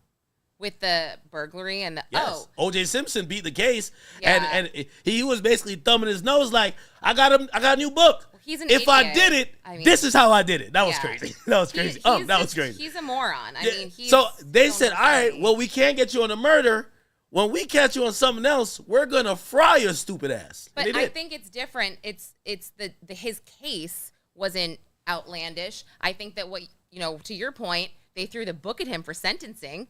Probably for that very reason, but not the entire case. Do you know what I'm saying? Yeah, no, agree. But here is like, we're looking at, let me tell you this. If we go through Diddy's entire 20-year history and how he's been moving, we could possibly get a few crimes he may have been associated with. Some of them might be misdemeanors or whatever. I don't think sex trafficking or necessarily RICO, and I don't think it was organized like that. But, like, I'm going to be honest with you. It's like if we go over your full driving record and we had a camera on, you made an illegal U-turn one time. You never got caught, right? So, but if the thought is to get him for something because he evaded the law, like I'll give you another example, which is also in hip hop. In Atlanta, this is when Fonnie Willis was super active. She was filing, all these racketeering charges left, right, and center. I was told, they said, listen, they're going to indict in Fulton County Chicago rapper Lil Durk, and Chicago is trying to help him. Chicago police is trying to help because they always try to get Durk, and Durk never was able to get in their grasp. That didn't happen there. They actually dropped the Atlanta case. You know who picked it up? The feds. So now the feds got him on a murder for hire, and they got him in a vice grip. They ain't trying to let him go. So again, it's a thought of when they want you and you keep getting away, at some point they're going to get you. And I'm wondering if this is now the time that they're saying, yo, Diddy, you done did a lot of bullshit. Some of these things, you might have got like a non-conviction, but it's your time. You got to go. What do you think about that, huh? Listen, Puffy going home, man. You going home? Puffy going home, man. You heard Ray J said it's too much reasonable doubt. It's too much reasonable doubt. But to answer your question, could this be retribution? We're gonna try to do something. I don't know. If the case wasn't, if the case was solid, we wouldn't be here discussing it this way. There's another case going on down there. The case of Luigi Mangione. He shot the guy, right? Mm-hmm. We see it on the screen. He pulls the gun, shoots the guy in the head. The guy falls, shoots him again. Conclusive, no doubt, evidence. Nigga, you going down, right? Death penalty or whatever we can give you. None of this is with this case, man. This is all hearsay, lies, perjury, requests for mistrials. This case is a mess, man. I think that you agree with AK then. What? That he's being quote unquote targeted Absolutely. for his past Absolutely. And that's what indiscretions and that's criminal what activity. And that was the last thing I think Mark Agnifilo said in his defense that Didn't they strike that though? They did. The government struck that, the targeting thing. Both. Do you think he started? You already started on that point, but I want both of you guys to answer. Do you think he's being targeted? Because why pick up this case if you're not coming with the co-conspirators? Why pick up this case if the 10 kilos and the illegal gun on the table is basically baby oil and Astroglide? Why pick up this case, drum it up to be this crazy thing? If you're even going to have your own witnesses basically say, we didn't see this man do nothing wrong. This guy's a good guy. He helped us out. Mark Agnifilo did one of the dopest thing. He said, Diddy was DEI before DEI. He did. Yeah. Yes, he did. Yep. Yes, he did. Maybe they thought Diddy was gonna plea out. What do you think they would have offered him? I think they offered him 186 months, right? Oh, is that? I didn't know that because it was a secret for 15 and a half. I think it was 15 and a half. 186 months. That's 15 and a half years? Yeah. Holy shit, yeah. I think they offered him 186. You think he should have took it? No. Hell no. I don't think he should have taken it because I don't think it's... Let me say this. Yeah. They offered him 15 years? Let me say this. When all of this came down 4 or 5 months ago, I called my nigga Black, who I did time with in the feds, and I said, what you think about Puff? He said, man, if they come at Puff with 10-year plea or 15-year plea, I think he should jump on it. And I said, man, me too, because I had been anesthetized and hypnotized by what mainstream media said about him, and I believed it. But now that I've gone through the case and heard the evidence and listened to the witnesses, I would have went to trial too because he's beat them. Well, you know why that is, though, and I want to get both of you guys' opinion on this. So, we're in the culture now of, it's not even, which it's like a loophole. It's not defamation, right? So, respectfully, Lil Rod, his lawsuit was used to get the affidavit for a search warrant. That's crazy. The lawyer who wrote the lawsuit... Is it Busby? No, it's Tyrone Blackburn. Yeah. Basically got referred to the sanctioning committee. It's now going at Fat Joe. So it's like... Just got arrested, Tyrone Blackburn. Yes. Ran over somebody. Yes, yes. Oh, no. So now it's like, listen, I'm starting to learn about attorneys. Douglas Wigder, who's Cassie's attorney, they ain't taking no bullshit. Mm-hmm. So you ain't going to say, oh, yeah, in 2000, I went to the award show, I was like 13, and the driver told me to come here, and I went to a party. Wait, nobody saw you? Your parents let you go 8 hours to an award show? Yeah, that's bullshit. That's how they put Jay-Z in it, and that's why Busby had to sit down for a little bit, because he got spanked. That whole story was bullshit. Busby gave the other attorneys a really bad name because of that. And Busby, Blackburn, and there's another attorney. I just want to say her name because I these attorneys that be getting upset at the media guy because this is their thing because it's a shakedown. Yeah. So if we file a bunch of lawsuits after you hear that she got 20, you go find a victim and say we only want 2. Right. We got a story too, but we only want 2. We don't want a 20. Just give us the 2. We'll get out of here. No lawsuit, no this. But at a point, and I heard was it Joseph Tacopino? Is it Joseph? Tacopina. Yeah. Mm-hmm. Yeah. I love him. Me too. He said the best thing. He said the worst thing Diddy ever did was, he said, for entertainers, you either got to take the hit on a reputational level or you got to pay the money and never see it come to light. You don't see it come to light and pay the money. That's like finessing yourself twice. Wait, so what should he have done? Sorry, I didn't follow that. So he was saying Diddy's fatal error was if you had the $20 million to give to Cassie just because of it was open in Pandora's box, you should have figured out a way to settle it before. However, once she drops the bombshell, You cannot settle. And they said that there was a lawyer for the estate of Michael Jackson that said the worst thing that Michael Jackson did, was it Michael Jackson or was it somebody else? I'm sorry. Is that settling. It's like, hey, listen, once you send the message to say, I'm in the business of cutting deals that you don't file in federal or state court, everyone has a story, even people cool with you. But you know that Cassie said that her lawsuit was originally a book or something, and he just didn't read it. So I wonder if he would have given her a better KK response. told her, KK told her and said, hey, listen, that shit ain't going nowhere.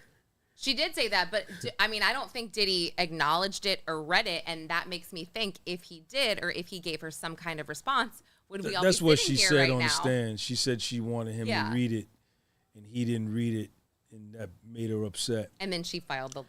But you know what? Yeah. But you know what, though, academics, is easy to sit here on Tuesday and talk about the open wide receiver, and they were open, and we could have got a touchdown. Yeah. I don't think Puffy thought this was going to turn into where we are here today. Yeah, true. And I also see why they denied him bail. My opinion is that if he gets bail, the $50 million package, and he gets out, and he's able to get in touch with Cassie or Jane Doe on the phone by connecting with 6 or 7 different phones and distancing himself from the phone, and he gets them girls on the line, they ain't got no case. Because both these women are still in love with him, and he would have been able to talk to them and say, baby, listen now. Come on now. What y'all doing? I don't think Cassie. I think Cassie's 3 would've. kids in. She's pregnant with the 3rd. She got 2 already. Married. Her life is so far removed from then. I honestly believe Jane Doe is a sex worker to the core. Yeah. Like, I don't know how she fooled up my other man who got her pregnant, but she is a sex worker to the core. Cassie, I think Cassie had to fully divorce from that lifestyle. And if anything, when she sees Diddy running around and having a kid here, she remembers probably promises to her. Yo, baby girl, I'm 55 right now. Or that time it was like, I'm 45. I ain't trying to have no more kids. I'm already got like 7 or 8. You know? And she was dealing with a lot of promises or excuses. And trust me, you've dealt with your fair share with me too. When they see that what you won't give them, you give to another woman, it only breeds hate, envy, and jealousy, and really disdain. And I think she's been off of that. Now, do I think she wish she would have worked out with him? She don't want to be with his trainer. She the breadwinner. She doesn't have to bring the $20 million in, right? She's like, all right, I'm like, I got to be on the stand all the time now to go get the bread, right? This trainer is still training people for $200 a week. But they were both living back at her mother's house in Connecticut before she filed the lawsuit. They left L.A., and they moved back to Connecticut and moved in with her parents, with the kids. Really? Yeah, they ran out of money. I didn't know that. That was part of her cross-examination. That came out on the stand. They really highlighted that. Like, your parents live in a very modest home, and you're pregnant or whatever, with your 2 toddlers. And she wasn't pregnant, but back. She left L.A. Yeah. So this $30 million, she back in L.A. now. Oh, man. Is she back in L.A.? No. Well, I mean, she was pictured in L.A. She's clearly back somewhere doing some stuff. Yeah, I see her in a couple of videos. I think I saw her in one video. You know what's going to help the defense, though, is that whole thing that Mark said, believe Cassie, listen to Cassie. When they pulled up her Instagram post and she said domestic violence is the issue, I think that's something that's going to really ring in the jury's head when they are thinking about the trafficking. Yeah, he kept bringing that up. Mm-hmm. AUSA was trying to, I think they try to flip that, though, to be like, hey, we never try to prosecute domestic violence. We're saying that domestic violence was proof of the sex trafficking. Yeah, because they know that's not a standalone charge right now, so that they can't. But How effective do you think that is? I thought that was super effective. For me, like, again, I just sit there and I just try to listen to both sides, even though it really is hard to, it's at first, I would say it was hard to tune out the civil suits until I saw some of the witnesses actually admit that their lawsuits were wrong. Then it became a little bit easier. It's just a little bit hard to, like what you said, tune out some of the past behavior and sort of focus on what is going on in the courtroom, and that's it. Do you know what I'm saying? Like, it's kind of like, because that's what the jury's doing. They are focusing on what's going on in the courtroom, and they shouldn't be focused on anything else. Unfortunately, I don't think that is the case of, the government or the feds when they brought this. I think you're right. I think it was like, well, we got to get them on something finally, so let's do this. So I think people should keep that in mind as the jurors are deliberating when the verdict comes back. Hey, by the way, they are talking about what's in the room. A quick update. I just seen it tweeted out. Shout out to my man Matthew Russell, Inner City Press. The jury has retired for the day. They will be back tomorrow at 9 a.m. So no verdict yet. No verdict today, and it looks like they're thinking about this. I don't know how you guys potentially see how the jury deliberation is going to be. I see them arguing and being either split 50-50 or whatever, but that RICO charge is like, we just charged this man for RICO because he slapped his girl. Like, again, not good. No one would ever say it's good, but it's like, this is what we're giving out RICOs for. And I think they're going to move on to the other charges. By the way, eight men? 8 men, 4 women. And there's no, did you see if they came back with another note about juror 25 or no? I feel like maybe they just worked it out themselves if there wasn't another note back, which is good. That's a good sign for us, meaning these jurors can get along and they can work things out. Yeah, nothing that I see. And okay, that's good. So there's six Caucasian women who are the AUSAs.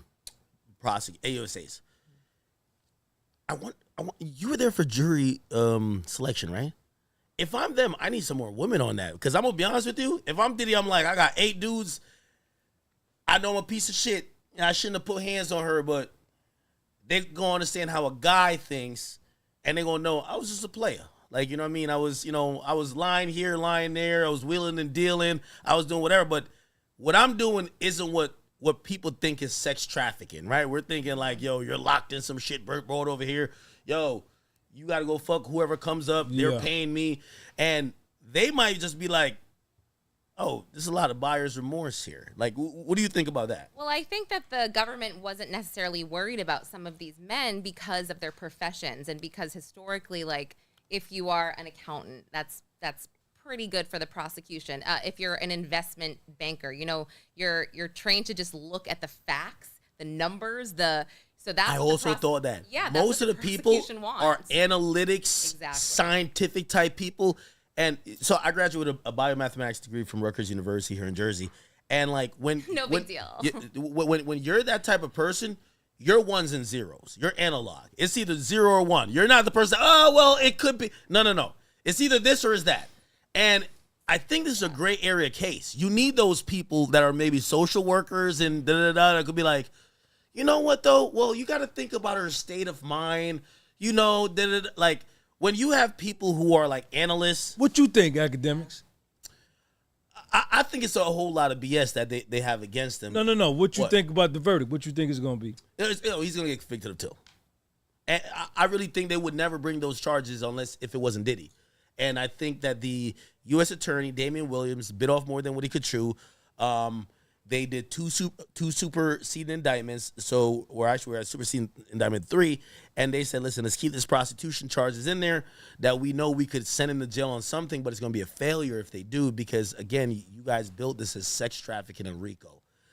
If he gets even 2 years for those charges, again, he could have been prosecuted in the state of California, whatever state they were transported to, because prostitution is pretty much illegal everywhere. He could have gotten prosecuted there locally, and there was a failure of either the state government or any type of government, because if these people were willing participants, here's the thing too, none of these people reported anything. You guys solicited them, right? You guys went to get them. Now they show up, and you guys say, there's egg on our face. We did a big raid. Remember, they brought out the big HSI truck. They said we could have got in through the gates, but we had to kick that shit off the hinges. We had to make this shit. We had to make a statement. They sent in a drone. They sent in a drone, and they said, the drone couldn't see whatever, so we didn't know if people were going for weapons, so we had to put everybody in cuffs. They made this like we were going to find maybe some kilos of coke. All of that. Maybe the video of pot getting killed from the driver's perspective, like, oh, Diddy did all this. And we're realizing that they sold us on a bad bill. And for me, I say Diddy still hugs his attorney. He thanks God. he shouts out his family, and he'll go in a low security jail, doing 15 months to 2 years, and then they're going to appeal it, and then they're going to ask for bail on appeal. I think Diddy's going to be out in 6 months if they don't get him on a sex trafficking or RICO charge. What do you think the probability is for a hung jury? I think it's 50-50. Because I don't, as we sit here now. On which charges? Sex trafficking of Cassie and also RICO. I think Jane Doe is gonna be. She's out of here. I don't even know why she showed up. I think RICO might be out of here, just judging by some of the force not being. If the jury thinks maybe like how I think as not a lawyer, just someone watching, I don't see force necessarily used with the kidnapping of Capricorn Clark because of her entire testimony. Well, remember they only need 2, so if we say it, it's gonna be black and white, right? So if you're saying prostitution. You're also there is a RICO. Yeah. There's a RICO equivalent of that you're gonna have to concede as well. Under the Mann Act. Yes, absolutely. But I just don't think. But you can't say Cassie without saying that might be an argument too. If they're hung on Cassie, if we're giving them prostitution, you gave them one of the predicates as well. I'm saying they're gonna be hung on the Cassie thing. Jane Doe got to get the fuck on out of here. Yes. And being hung on the Cassie thing means you're hung on the RICO. Arson is bullshit. Kidnapping is bullshit. Bribing of a witness is bullshit. That's if the jury is using their common sense brain. And actually, no. For the arson, that's an analytical brain because there's nothing on the police report that states that. Yeah. The obstruction, I would say that's an analytical brain as well. I think that it's because the government they made their case. He used force because XYZ. But I think when it comes to kidnapping, they're going to have to take Capricorn Clark's testimony out of it because what Mark Agnifilo said, and I feel really bad saying this, she did seem slightly off, slightly, even though she seemed like she deep down was a really good person. She's been through it, and you felt bad for her. But some of the stuff, because I even said before her cross, I was like, man, she's one of the strongest witnesses. And then during her cross, when she completely backpedaled on having Lauren London as a third party on one of these calls, right, and then said the thing about the mountain lions after being taken at gunpoint, I was like, wait a second, I got to rethink this. I was like, Lauren, I got to rethink everything. Yeah. Think about this. This was billed as a sex trafficking case. Yeah. If you get this man on a RICO and there's no charge in the RICO about sex trafficking, you're going to get obstruction. Yeah. So you went after sex trafficking, you get obstruction, but you don't get sex trafficking. If they don't get sex trafficking, he got to beat the RICO. That's just common sense. Again, I'm using common sense here. If you're a juror, this is what you would think. Yeah, this like is how you would. If we can't say he didn't sex traffic, in my opinion, Jane Doe.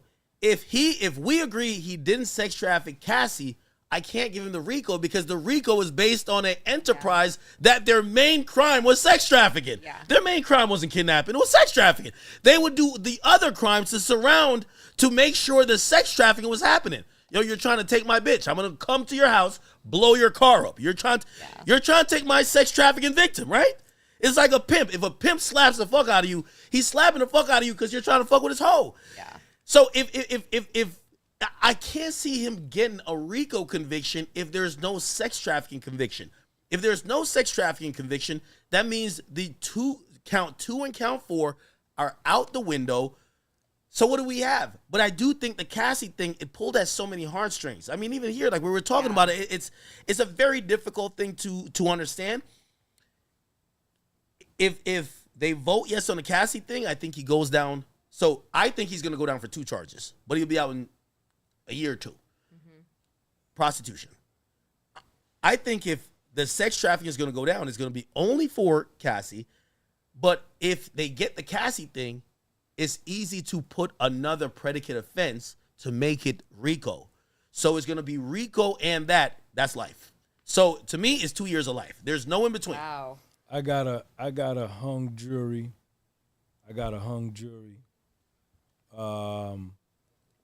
With Alexandra Shapiro. Then we also got to figure that the Rule 29, I don't think Submarinian ruled on the Rule Motion 29. I got a hung jury with Alexandra Shapiro requesting a mistrial, and they immediately, Puffy's defense team immediately filing paperwork to get him released on bail. Mm-hmm. And I think that's pretty much a wrap on the hung jury. What do you retry him again with the same evidence you tried him the first time? I mean, what don't we know? That's my take. Cassie's not taking a stand again. We got to think about who would, right? Who would go back? Like at this point, all the people who are suing him are going to get killed too, right? We know who you are now. I think I think there's the government's got to have 12-0. Puffy only needs 1. What do you think on all counts? I got a hung jury. I got them in there just like telling each other. They could come back with a mixed thing, like, hey, we're agreed on like 3 charges, but there's the other 2 charges. That's why we're hung on. That's when they could negotiate some kind of plea sentencing, because I think that's what Harvey Weinstein is going to do, because he's not guilty, hung, and this judge, that Curtis Farber, his judge, he's like, I don't want to deal with any type of appeals, because he had to do a retrial. It looked really bad on the state. It was just a mess. So I could see Subramanian being like, shoot, I don't need to deal with any of Shapiro's appeals here. I don't need to do any of this. She's going to go crazy. Yeah, so he could be like, all right, we don't have to deal with this ever again if I just give you, let's say, 3 years in total for the Mann Act charges or whatever, Like, I could see something like that happening. Hey, did you, so the only maybe misstep, but I thought they were trying to be gratuitous. I'm fucking up that word. Gratuitous, I think. All right. I understand what you're saying. Gratuitous. Yeah. Of the prosecutors. I remember when Mark, he now starts kicking it, and as you said, he's popping it for the closing, putting it down, and then of course you got the AUSA. It's like no, we need an instruction here, an instruction there, and they I think it was what's your name again? The appellate lawyer Shapiro. She says we didn't say nothing with them, and the judge said you didn't make a record. And it was almost like they were saying, well, we gave them the grace. We thought we would get the grace. And the judge was on the side of, this ain't about grace. They're making an issue about you. You should have made an issue about them, because they were chatting. Right. She told Judge Submaranian, if you're going to do that to Mark, do it after he's done, not in the middle of what he's doing, because then it would be prejudicial and it would make it seem as though there was some misconduct on his part. And Submaranian totally disregarded that and admonished him anyway, as soon as the jury came back in. Jeez. Wow. Yeah, that was kind of a rough look. I know that I think legally you're supposed, or not legally, sorry, but I think that most judges would normally lean that way. But I have to say, if I'm a juror, that doesn't look good, because nobody said anything when the defense was giving their closing. And they were saying a bunch of shit. Yeah, it makes it seem like and Shapiro brought it up. They misquoted the defense. Yeah, they misquoted law. They did a whole bunch of stuff, and they just let them do their thing. But that's why I believe that there's just, I think Agnifilo just created so much reasonable doubt. 8 dudes, they not gonna. I don't see every dude just being like, yeah, guilty. I don't see. Diddy home for July 4th. Yes, indeed. 100%. Okay, so tomorrow we're going into day 2 of deliberation. You going down, Laura? Yeah, because I think that we're going to get close tomorrow. I think in the afternoon we're getting really close. I'll bring my laptop. I'll bring everything. Well, because I won't sit in the federal courthouse. What you think tomorrow? You think it's coming down tomorrow, academics? I don't know. I would think so. But I think there's no way they got past the RICO today. It's just so much to really consider. We got to get 2. I got a question. Yeah. I got a question. How much you think the jury is influenced by mainstream media and how much not? Do you think they've been watching mainstream media and YouTubers? Of course. Yeah, they're human beings. They don't. Yeah, they don't turn into robots when they enter and exit the courtroom. You know what I mean? So that's tough. Yeah. Now, the bullshit going down on mainstream media with this bias, do you think they're looking at this like, they didn't say this in court, what y'all saying? It was so much more. Why are y'all not telling the whole truth.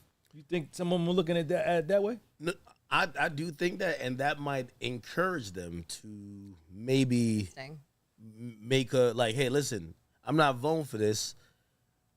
I might argue a little bit more, because they might feel like, hey, listen, yo, we all sat through the same thing. How are you guys coming up with this particular opinion, whichever way, right? But there's so much. There was so much. If you watch that trial, and obviously you guys were there, they repeated the same thing so many times. They who? Well, the AUSAs. Okay. They told you 8 different versions of the same story. Of the same shit. They said, all right, let's bring him over here. He wasn't there, but he was downstairs when it happened upstairs. Let's hear what he said. And by the time you're done with it, here's the thing about exhaustion. Like, you start, it's almost that if there's smoke, there's fire. Be like, well, all these niggas can't be lying. Right? Everybody can't be lying. Like, ain't no way all these people lying like this. Mostly everybody, man, after a certain point, me, one, and the other people have told me, we didn't even care nothing about the direct examination from the assistant U.S. attorneys. We wanted to hear the cross. Because that's where it really went down. Because like you say, they brought up the witness. The witness had an immunity deal. They were suing Puff. They had signed, they were subpoenaed. Some of them didn't want to be there. And they met with the government umpteen times, and we knew what they were going to say. But that's what we wanted to hear, was the cross-examination, because that's where the truth came out. Okay, what do you guys think about well, it wasn't really strategy. Their hand was forced. Cassie was the 3rd witness in. She's pretty much, I think we all agree, the most impactful witness. But she came in earlier in the case. Afterwards, we kept hearing a bunch of fluff, like we're hearing from people that don't matter. There is such a thing. Jane was towards the end. Do you think, barring if she wasn't pregnant, you needed Cassie to really anchor this? And I guess I'm asking for the opposite, right, which is the AUSAs. Do you think it hurt them providing Cassie so early? Then further testimony, yeah, they backed it up with a few, like, assistants, but, like, some other people didn't make her look in the best light. Do you think it helped or hurt them with her being so early? Well, when everybody was saying that Cassie was the government's star witness at the beginning, I was like, I disagree. I feel like the star witness, because we've got this very serious racketeering charge, is going to be KK? I thought it was going to be someone like KK, a chief of staff or a member of security. They didn't properly flip nobody. What's going on? But do you know what the I'm Southern saying, District usually flips people. They flip Tekashi. Yeah, well, I was just like, Cassie's an extremely important witness, of course, but like this racketeering charge is so serious, it's got to be a member of his inner circle that saw everything, helped with everything unequivocally, and so I was like, I'm just going to wait and see. That's why I didn't really think, I knew Cassie was important, and I do know that she had to testify first because she was pregnant, but I don't think the order mattered. I was just expecting someone else to tie everything together, and not a summary witness, not an HSI agent. I was expecting someone like a KK or a D-Rock. How did those summary witnesses even come across? Because like it felt like they were doing PowerPoint people presentation. People wasn't even going in the courtroom. People was like, this is boring. We were in the cafeteria. But listen, Cassie was the star witness. It wouldn't have mattered if she went first or last. She was the one we saw in the elevator video. Everybody went to see what Cassie was going to say, and Cassie turned it out to be a defense witness. She helped Puff, in my opinion. It didn't matter where she went. You think even with her saying, he took my innocence from me, man, but that's all got refuted when you had a relationship with the NBA player, the NFL player, Michael B. Jordan, Kid Cudi, Brianna. Who was the other girl? You said the lesbian girl. Who was the other lesbian girl? Kiki. Come on, man, knock it off, man. And then you texted him saying, I can't wait to see your big black dick and you're stroking me. Come on, man. They read all of this all this email all got read, man. She set up a surprise Valentine's Day for him for a freak off. Wait, a surprise freak off? She set up a surprise freak off as the hotel and put flowers on the bed in the shape of a heart, had the assistants come in. She was going to surprise him. Come on, man. Stop playing, man. Nah. Stop playing. Oh man. Hey, listen, yo. I would. By the way, they all conclude. And by the way, thank you guys for all the donations and everything. I didn't get to see all of them. I'll definitely share this video. What do you guys? So, I would love to do this with you guys again tomorrow at whatever time you guys works, because I do know you guys are at court. You're on court watch, but everybody keeps saying, "Yo, listen, y'all got to do a podcast or something, man." They y'all want us to come back tomorrow? Come on now. So wait. So what time? Well, it's up to you guys, because here's the thing: there's gonna be verdict watch, and I know you guys would probably love to be around the courtroom if that time happens, right? Like, I was constantly looking at my phone and be like, I hope if we get a verdict, we're gonna have to react to it live here. I knew it wouldn't be today. There was, once that note came in, I was like, hell no, these guys are fighting. Yeah. But now they seem to have smoothed things over. I'm thinking we're gonna get closer tomorrow evening. We're gonna have a hung jury tomorrow, y'all. And Puff getting up out of there tomorrow. Puff getting up out of there, man. His sons, from what I hear, there is a lot of optimism on his team. They feel satisfied with the work of the lawyers. They feel satisfied with the work of how the case has gone. Not everything went their way, but they feel if it's a this is what I'm being told. If it's a fair group of people, they believe it should be in Puff's favor. Might get acquitted.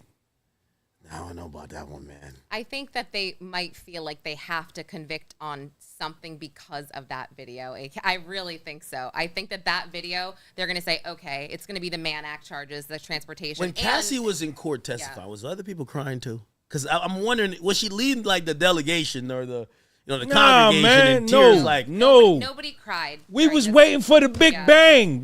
Where's the gay stuff? Where's the messing with the little kids? Where's the orgies at the house at the white party in the room you don't go in with condoms on?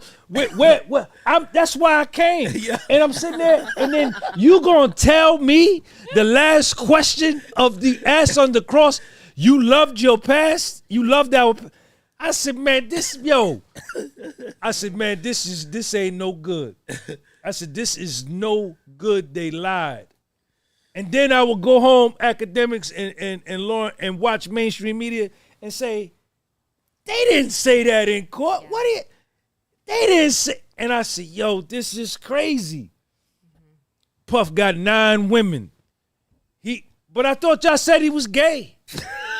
I thought y'all said he got 9 women. He like to fly around on his jet. He got tall dollars, money to the ceiling. Buying diamond bracelets, diamond necklace, Jaguar cars, Maybachs, pay your rent. Let's get high. Let's go to Turks and Caicos. Let's go to Europe. What nigga wouldn't want to do that? Do you think they're criminalizing or and Astroglide and baby, yo, watch out for the Astroglide and baby. Yo, watch out for the Astro. Wait, did they say there was a kiddie pool with the baby oil? Cassie used to heat up the baby oil. Heat it up? Cassie used to heat it up and put it in the baby. That was her. No way. She was heating it. She just said in Vegas one day he had her jump into a kiddie pool full of baby oil with all her clothes. I remember that day I walked out of the courtroom because I was so confused that prosecutor kept saying, how much baby oil was used in a freak off? 10 bottles. What size bottles? She'd say how big. What was the brand? Johnson. I was just like, what is going on? And then Tenny Garagos is like, objection, sidebar. And I was like, is there a point to this baby oil? And that's when I was like, all right, the drugs are coming. There was a kiddie pool. Cassie testified. So she heated it up. She heated it up. It was the dumbest thing ever. I don't know about I don't know, but I went and bought me some baby oil. I went and bought me some because I done heard so much about it. I got to try it. Sean, it was Jane. Jane said she put it in warm bottles. I mean, warm bowls of water. They would put it in the baby oil. Like they would take the baby oil. Like if you heat up a baby I heard Cassie bottle, say like it was it was very recent. It was Jane because it reminds me of when you have a baby and you heat up their bottles in like a hot glass of water or warm water. That's what he needed the baby. And they used to rub it on each other. Jane would rub it on the dude, and she would rub it on him, and Cassie they would dance. Who was the guy who supposedly he was having sex with her, and Diddy told her, told him, all right, get out of there. That's my turn now. The Phillip guy. Yeah. What's his name? The first Daniel Phillip. Daniel Phillip? Yeah. Because he also said he had feelings for Cassie along with the because that's the first time I heard that Diddy penetrated her in the public because they always said that he would go to the other room and make love to them. Yeah. Right. Yeah. Dean Phillip was hitting it. Puff was standing there. He said, yo, move. Sit on the couch. Yeah. Dude got up, sat on the couch, and Puff started hitting it. And homeboy said he got jealous of Puff hitting it. He loved He got Cassie. jealous of Puff hitting his own girl? He got jealous of Puff. Hitting his own girl. Because he fell in love with Cassie. So did the Punisher. They both loved her. Did you notice that? Or was attracted to her or liked her or whatever. Maybe not love. I noticed that Diddy, and this, I think it's because he also trained him, Paul Arthur. This seemed to be Diddy's favorite male entertainer. Wasn't that companion. his personal trainer too? Also, yes, because he would pay his personal training, Zelle or Cash App was like Paul Arthur trainer, whatever, something like that. But Paul also got served by the HSI. Do you remember that? The first HSI agent showed us a picture of Paul Arthur. I did not know who it was, but then Daily Mail discovered who he was. And Jane Doe testified she liked Paul. Yes, and she said she had the best. Paul and Cabral. Yes. Oh, yes. So she was developed. loving Cabral. Right. She was letting them niggas hit it whenever, when Puff wasn't around. Well, I felt like Diddy really seemed to like Paul Arthur because he would say, he sent him a text and he said, I wish you were here. And then another part, he said, you can go stay at my house. I'm not home. You can go hang out there. It was Who said that? Diddy said it to Paul Arthur. When the evidence comes out, or check the transcript, but that's text and evidence. But wait, yeah, it's interesting. I was like, okay, they're not hinting that he was gay or anything, but I did sort of notice that he had his go-to, Jane had her go-to, which was Cabral. Let me ask you a question. And I remember these came out on exhibits. And by the way, shout out to Puff Team. Like Puff Team hit me early. Not this stream, but they had given me, because the government are selective. It's all a game. The government is selective with the exhibits that they're releasing. Or I don't know how it's working at the court. Mm-hmm. So Diddy's team they have a shared file they share with certain people in the media, and they're like, go read all Cassie text.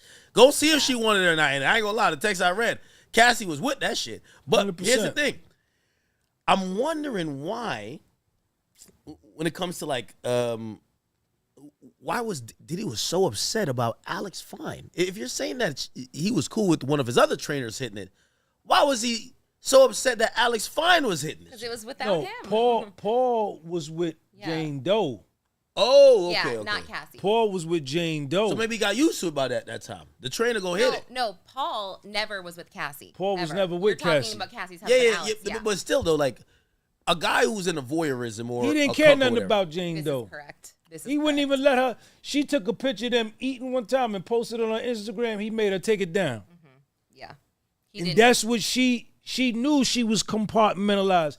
Yet Young Miami could post whatever they wanted. Gina, anybody could post whatever they wanted except her.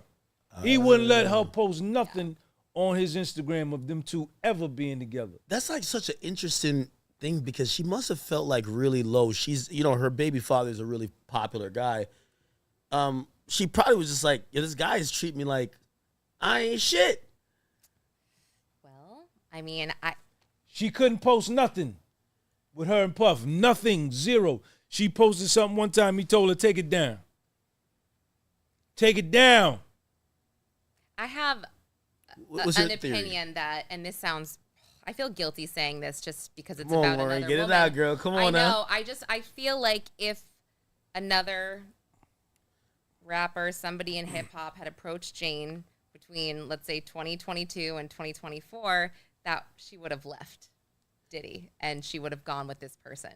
Because, her saying, I couldn't leave because of the house, whatever. Well, if like, I don't even know names, if Drake approached her and was like, I want to be with Cassie though? No, Cassie. I think Cassie was in love with No. Diddy, You're right though. You're right though. But listen, and I remember this stuck out in my mind.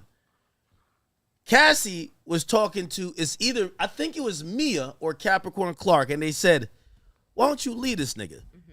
And she said, who else am I gonna be with? Jay-Z got a girl. Meaning, and I took that as, oh, you think you could only be with a mogul? She says, who else am I gonna be with? Like there was no other options. She says Jay-Z already got a girl. Well, clearly she didn't really feel like that because she dated other people. Yeah, she would fuck them, but she would leave. She still dated them because Diddy was always, she was always in love with him. She always went back to him, you know? But think about it, right? He's cheating. So when she's doing that, she's just thinking, it's like, I'm getting my lick back. I'm doing my thing too. But she won't leave him for anybody that's not of that caliber until he completely just decapitates her and says, my only true love was Kim Porter. I see what you're saying. Well, Cassie told him that, happy Father's Day, baby, and I can't wait for us to have a baby of our own. She testified to that. She was super jealous on Christmas. I also said if Diddy gave her a baby, we don't got a case. Diddy gave it to Dana Tran. If he had gave Cassie, Cassie just wanted to feel like she wasn't just another chick on a carousel. Right. And you got to remember, by the time Cassie hits 29, I hate to bring up ageism in this, but by the time she hits 29, her and Kerry are saying, yo, who is this 22-year-old bitch he fucking with? This little girl. Why you fucking with that little girl? That was Gina. So as she's aging out, she's like, wait. And I pointed out, he met you when you were 19. She was jealous on Thanksgiving and Christmas when Puff would post pictures of him and Kim Porter and the kids. That would drive her insane. She testified to that because she wanted Puff to spend the special holidays with her, and he never did. That trip too, right? This is Cassie. This is Cassie I'm talking about. No, but he told Cassie, I'm going on a trip, and she said, why do you need to go on a trip? Is this a family trip? Yeah. And he was explaining why he was bringing Kim Porter, and she was so upset. Yeah. She was jealous. She shared it. She said she was jealous of Gina, and she was jealous of Kim Porter. Insanely jealous was the exact word she used. She was insanely jealous. But Puff was jealous too now. Puff go both ways. Puff was jealous too. He made her get in the car one time, and Puff said, call your mother. We got to do something. I want to talk to her. And Cassie got the phone and opened up the password. He grabbed the phone when she opened the phone and jumped out and ran and stayed going 3 hours and called the NFL nigga on the phone. Yo, Diddy was like that, huh? Yeah, he was money. He was about it. I wonder what that conversation was like. What do you think that was like? You know, they try to make Puff out to be soft, but Puff didn't come across. He don't come across as soft to me after listening to this trial. What the hell was Kid Cudi? Like the Kid Cudi saying that Diddy was looking like the whole Marvel supervillain. Yeah, he was looking like a Marvel supervillain. And then when he asked him, he's like, "Yo, but what about my car?" He's like, "Yo, he hit him with the Debo line, nigga. What car?" And it was just like, I don't know what you're talking about. He was like, he just kind of moved on in the conversation. How was Kid Cudi? I think Kid Cudi helped out Diddy because he ultimately admitted on cross, she played both of us. That was a crazy moment. No, Brian Steele made him admit it. Exactly. That was crazy. Why did he show up? That was confusing. Brian Steele made him admit it. Because I don't think he showed up to help her. I think he felt hurt. No, this is another government star witness. This is he got subpoenaed because the arson and kidnapping. Yeah, but he could have ran from this shit just like KK. No. What the fuck is KK? No way. He could not have run from this. He wanted to. It was very clear he wanted to, but he showed up like a rock star, leather jacket, smoking a cigarette. He lied. He lied too. He lied on the stand, saying that they chased him. They got into a chase, and he lived in a cul-de-sac. He didn't say that. That was Capricorn that said that. He said nothing about that. Neither did the police officer, and that's another reason why I go back to Capricorn's But he said that he called Puffy while Puff was in his house and said, "Yo, you in my house, motherfucker." Yeah, but he was capping that. He said he wanted to fight Diddy. Yeah, right. And we were like, Kid Cudi, you wear crop tops. You're not fighting nobody. Stop. He said, we love him though. But you in my house, motherfucker? Puff said, "Yeah, I'm gonna wait here till you get here. I want to talk to you." He said, "All right, I'm on my way." That's what Kid Cudi said on the stand. And then when it later comes out, there's no video footage of Puff, no photos of Puff, no fingerprints, no eyewitness, zero, no DNA of Puff ever being at his crib. How did it play to y'all when Mark Agnifilo admits, yeah, he did go to Kid Cudi's house, but he went there to have a good old fight. Like a fist fight. Yeah. Fist fight. Did that play good? Because it goes back to the jurors. I thought it did. That's what I said. I'm looking at the 8 male jurors, and they're laughing. and they're having so much A fun. New York niggas talking to other New York niggas in the jury. We wanted the fist fight. He don't need no gun. And the dudes on the stand like, yeah, this is how we do it. This is how we get down. Yeah, I thought it was a good play. So, okay, because I was like, yo, why admit that? Because he was conceited. Part of it was very sarcastic from what I saw, right? It played like that. And it felt like he was also conceding certain shit like, yeah, we pulled up. Ain't pull up with no gun, though. Why we need a gun? We wanted to have a square off. We could dance. What's up? And I was like, ooh, maybe you shouldn't admit to that. But you're saying it played good.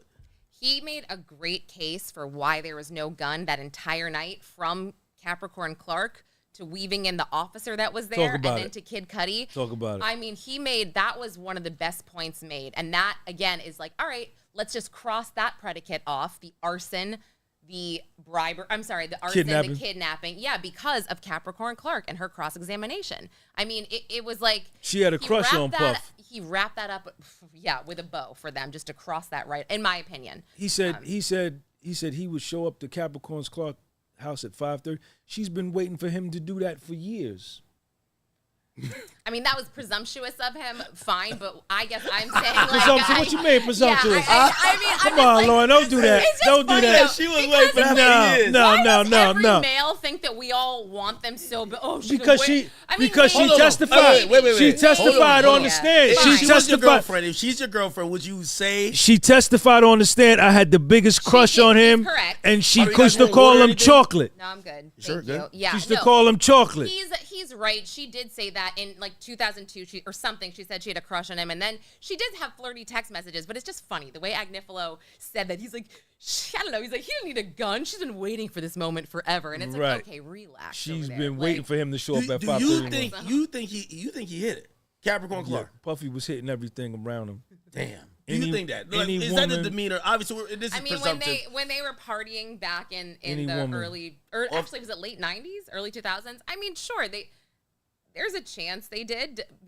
Diddy probably doesn't even remember, though. That's the funny thing. It's like, you know what I mean? 25 years ago, he's hung out with a lot of people, done a lot of drugs since then. If they did, Listen, man, you talking about a powerful young man, decent-looking guy with charisma, the top of the entertainment field. You know, what kitty cat he got to take? What? Yeah, I don't believe that. But as far as you don't believe what? No, I don't believe he has to take anything. But right. but as far as the sex trafficking though, and this is why I said like Cassie's way more effective. I ain't gonna lie to you. It does sound crazy. Yo, you beat her so bad you flying a plastic surgeon to come like do some work on her. That's crazy. That's a little crazy. Like, did that really happen? Day before, did that really happen? D-Rock took her to the plastic surgeon for. Well, D-Rock never testified. We got to be honest too. Right, so. but there were the text messages that said D-Rock just took her to a plastic surgeon, and then Cassie showed the before and after pictures, or the picture the next day was like on a carpet or wherever she was at this. Was it a Canadian music festival? I can't remember now, but that whole thing, and that wasn't so that. This goes back to Mia as well.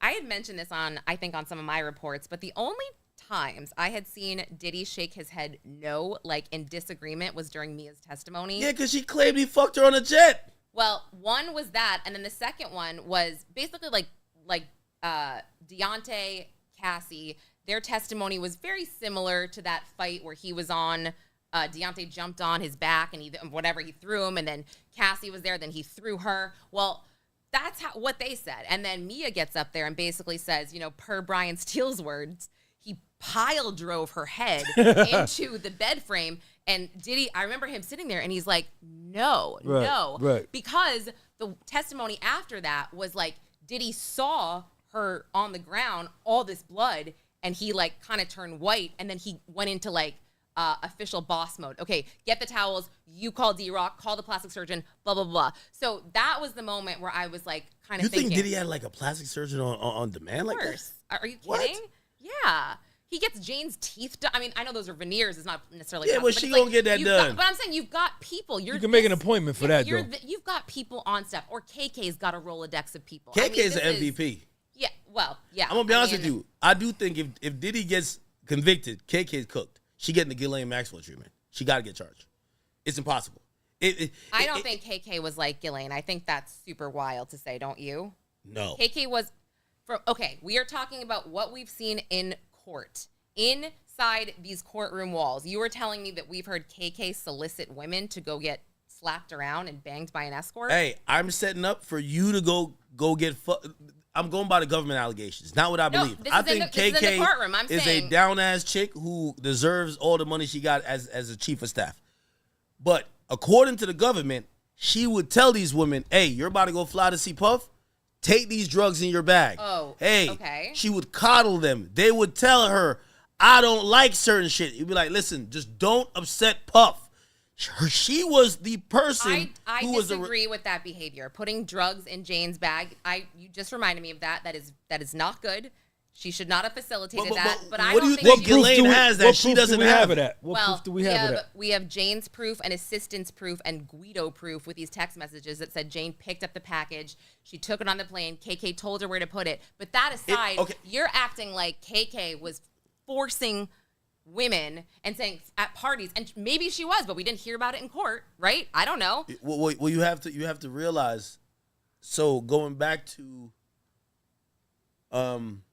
Cassie sending the book or proposed book in 2023, and she got no response from Diddy's legal team. KK responded to her and said, "Don't even worry, that shit ain't going nowhere. He ain't gonna read it." She was the person who was the filter and also the fixer. She had his among phone. everything. I do not believe.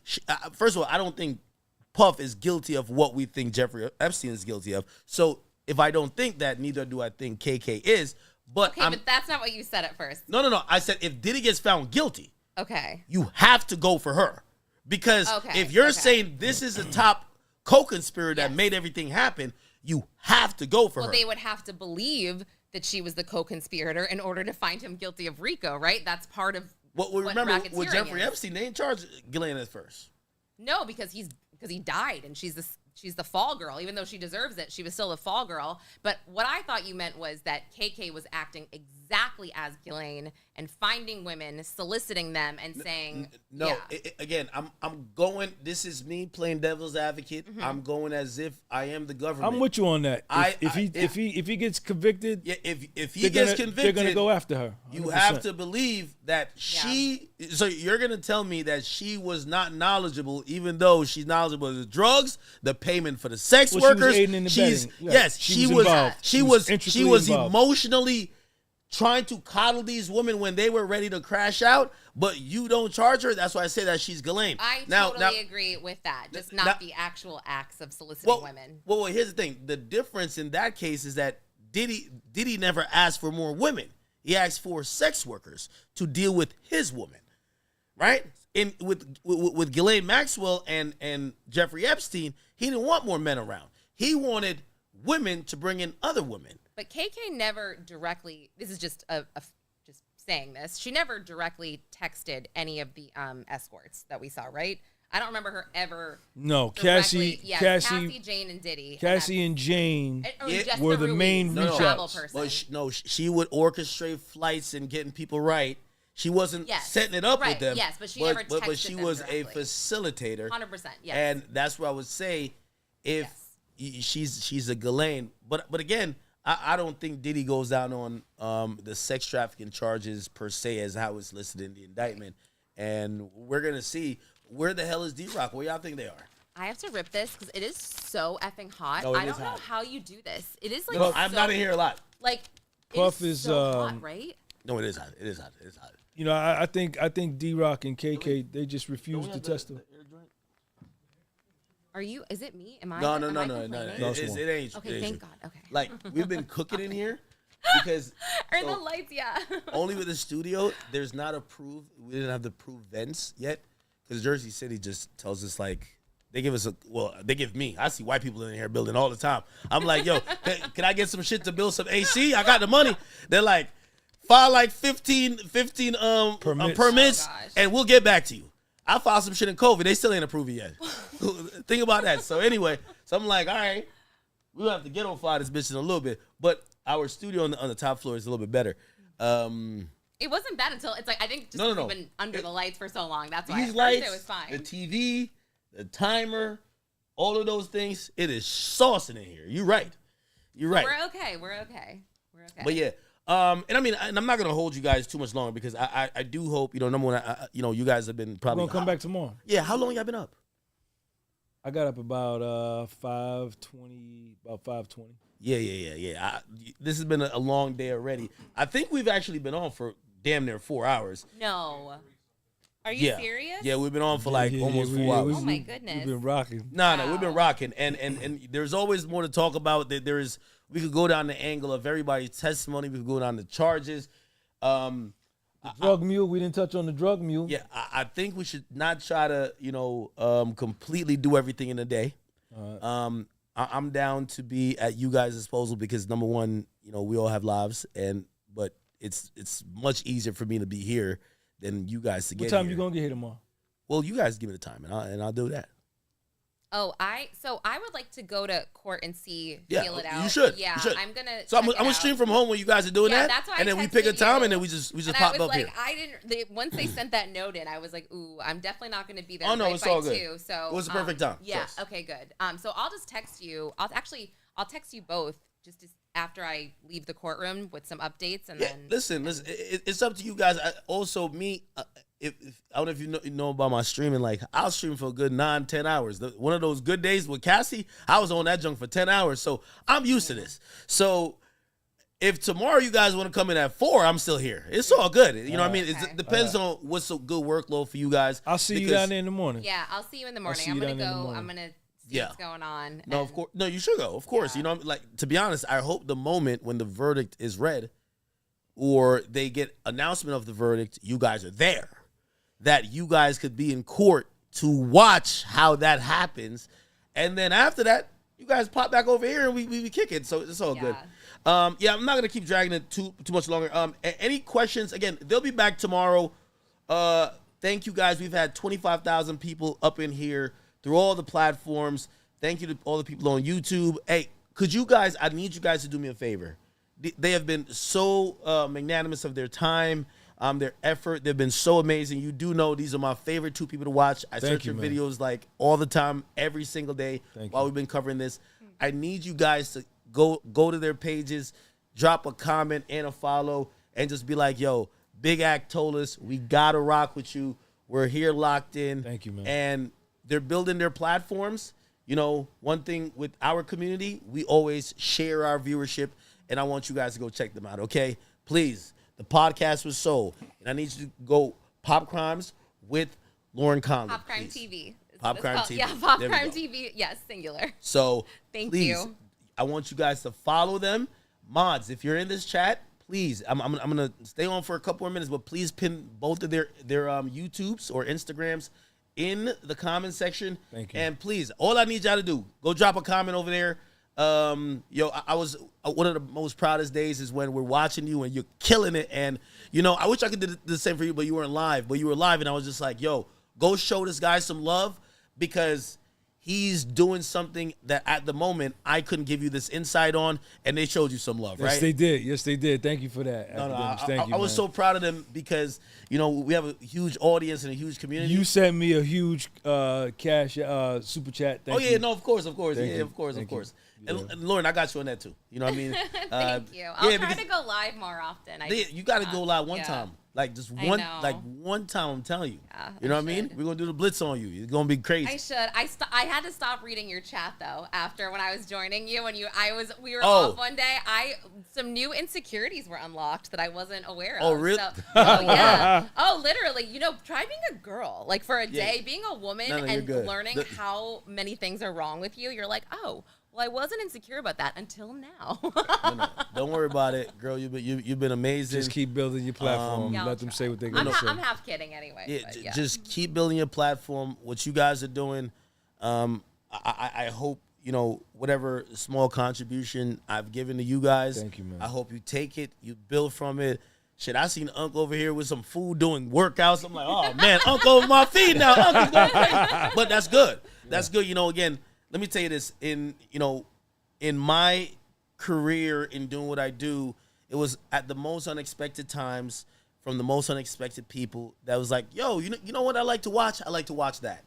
And hey, this guy I relate to, or this girl I relate to. So I just implore my audience, please, like, I love these people right here. I need y'all to show them some love, and I know they will. Thank you. Anyway, I'm going to give you guys the last closing words. I know we've been on here for a while, and I know you guys have families, and I appreciate you. We'll get back up tomorrow. We'll coordinate, but you guys get the last words on whatever you think about the trial or today, or what do you think is going to happen in the future? Man, shout out to DJ Academics for having us, having me, showing me a lot of love on my platform. Puffy's going to get acquitted or hung jury. Podcast was sold on Instagram. Podcast was sold on Spotify. Podcast was sold on YouTube. Sean G. Peace. And I just love that we can have civil discussions and disagreements and not agree. Yeah, I was with so everything. happy. Yeah, First of all, I didn't know who got along with each other, so I was gonna say you come today and you come tomorrow because I don't know who gets along. I love and then Sean. you called me and you were like, "Hey, I just bumped into Sean and I'm about to hop in the Uber. Could he come?" I'm like, "What? Oh, this is great, perfect." No, I literally I love Sean. I love you. This is so much fun, and yeah, just follow Pop Crime TV. What's that Instagram, girl? Oh, Instagram is Lauren Emily Conlin. I don't know. It's kind of boring. You got your middle name in there? Lauren Emily. Yeah, you follow me on. No, I know. But I forget that you have the whole. Usually we know the first and last name. You got the middle Lauren name. Emily. And on Twitter, Conlin_Lauren. Oh, and TikTok, Lauren Conlin 4. Okay, yeah. Please, guys, show love to everybody. I appreciate you for showing up. We will have a pretty interesting next day or two and potentially more, but we're down to the wire. Again, keep continuing to do what you guys do. I'm pretty sure you go live sometimes later at night, right? Sometimes, or like on a day off. But now you make me want to try to go live more. Go live tonight. Yeah. Go live tonight. We're going to show you some love tonight. Go live tonight, okay? Just text me what time and make sure we show you some love tonight, all right? And, of course, the lunchtime updates from Unc. Not gonna lie, man. You've been popping it recently. Thank you, man. You've been popping it, man. Thank you, man. Thank You've you, been doing your thing, man. So, I appreciate you, and of course, we'll continue to do this. We'll continue to build and other content. If you guys want to see more content with me and them, just keep tuning in, okay? Share this video. Shout out to Academics. Of course. Thank you, guys. I will see you guys in the morning. You will see them on their respective channels. Make sure you guys hit a follow. I need comments on their page, honestly. Like, we got to show respect to our guests. And I just want to say this one last thing. Number one, I respect you for having the grace that you did. I know some guys showed up on your thing, and you had so much respect and grace. I hope both of you guys know, like, this is, for me, you guys have given to me just as much as anything. This is why I want to give you promotion and share my audience with you, because covering this trial from home, I need you guys, right? You, so, like, when it's lunchtime, I'm like, all right, how long it take Lauren to get outside and make a goddamn video? And I'm like, to the point, I asked you today, I said, do you eat? Like, you know what I mean? Because I'm eating at that point. I'm like, all right, you're right, though. The last couple, like, week and a half, once you see the BS, you're like, man, I'm going to go outside. I'm going to start my shit early, okay? Yeah. You start kicking it. So I appreciate both of you guys. And chat, listen, we will reconvene tomorrow here. We'll figure out the solution, or we'll go upstairs to the that's the off the record studio upstairs. Free Puff. Okay, you heard my man. He Free said, Puff. We'll see if he gets acquitted. You got to talk to Charlucci too. He's great. He's been in the courtroom every single day. Oh, for real? He has been showing up for Puff every Bring him single on day. here. Bring him on here. Literally, y'all cool with him? Both y'all cool with him? He's such a nice guy, and like I said, no one except for his mom and his kids have really shown up, from his sister, but Charlucci every single day. Okay, great. We'll make it happen. Thank you, guys, and appreciate everybody. Again, for anybody who did do super chats, I did not ignore you. I will make sure I read at the top of tomorrow's stream. Thank you, guys. See you tomorrow, and we'll see the update on what's going to happen in this day.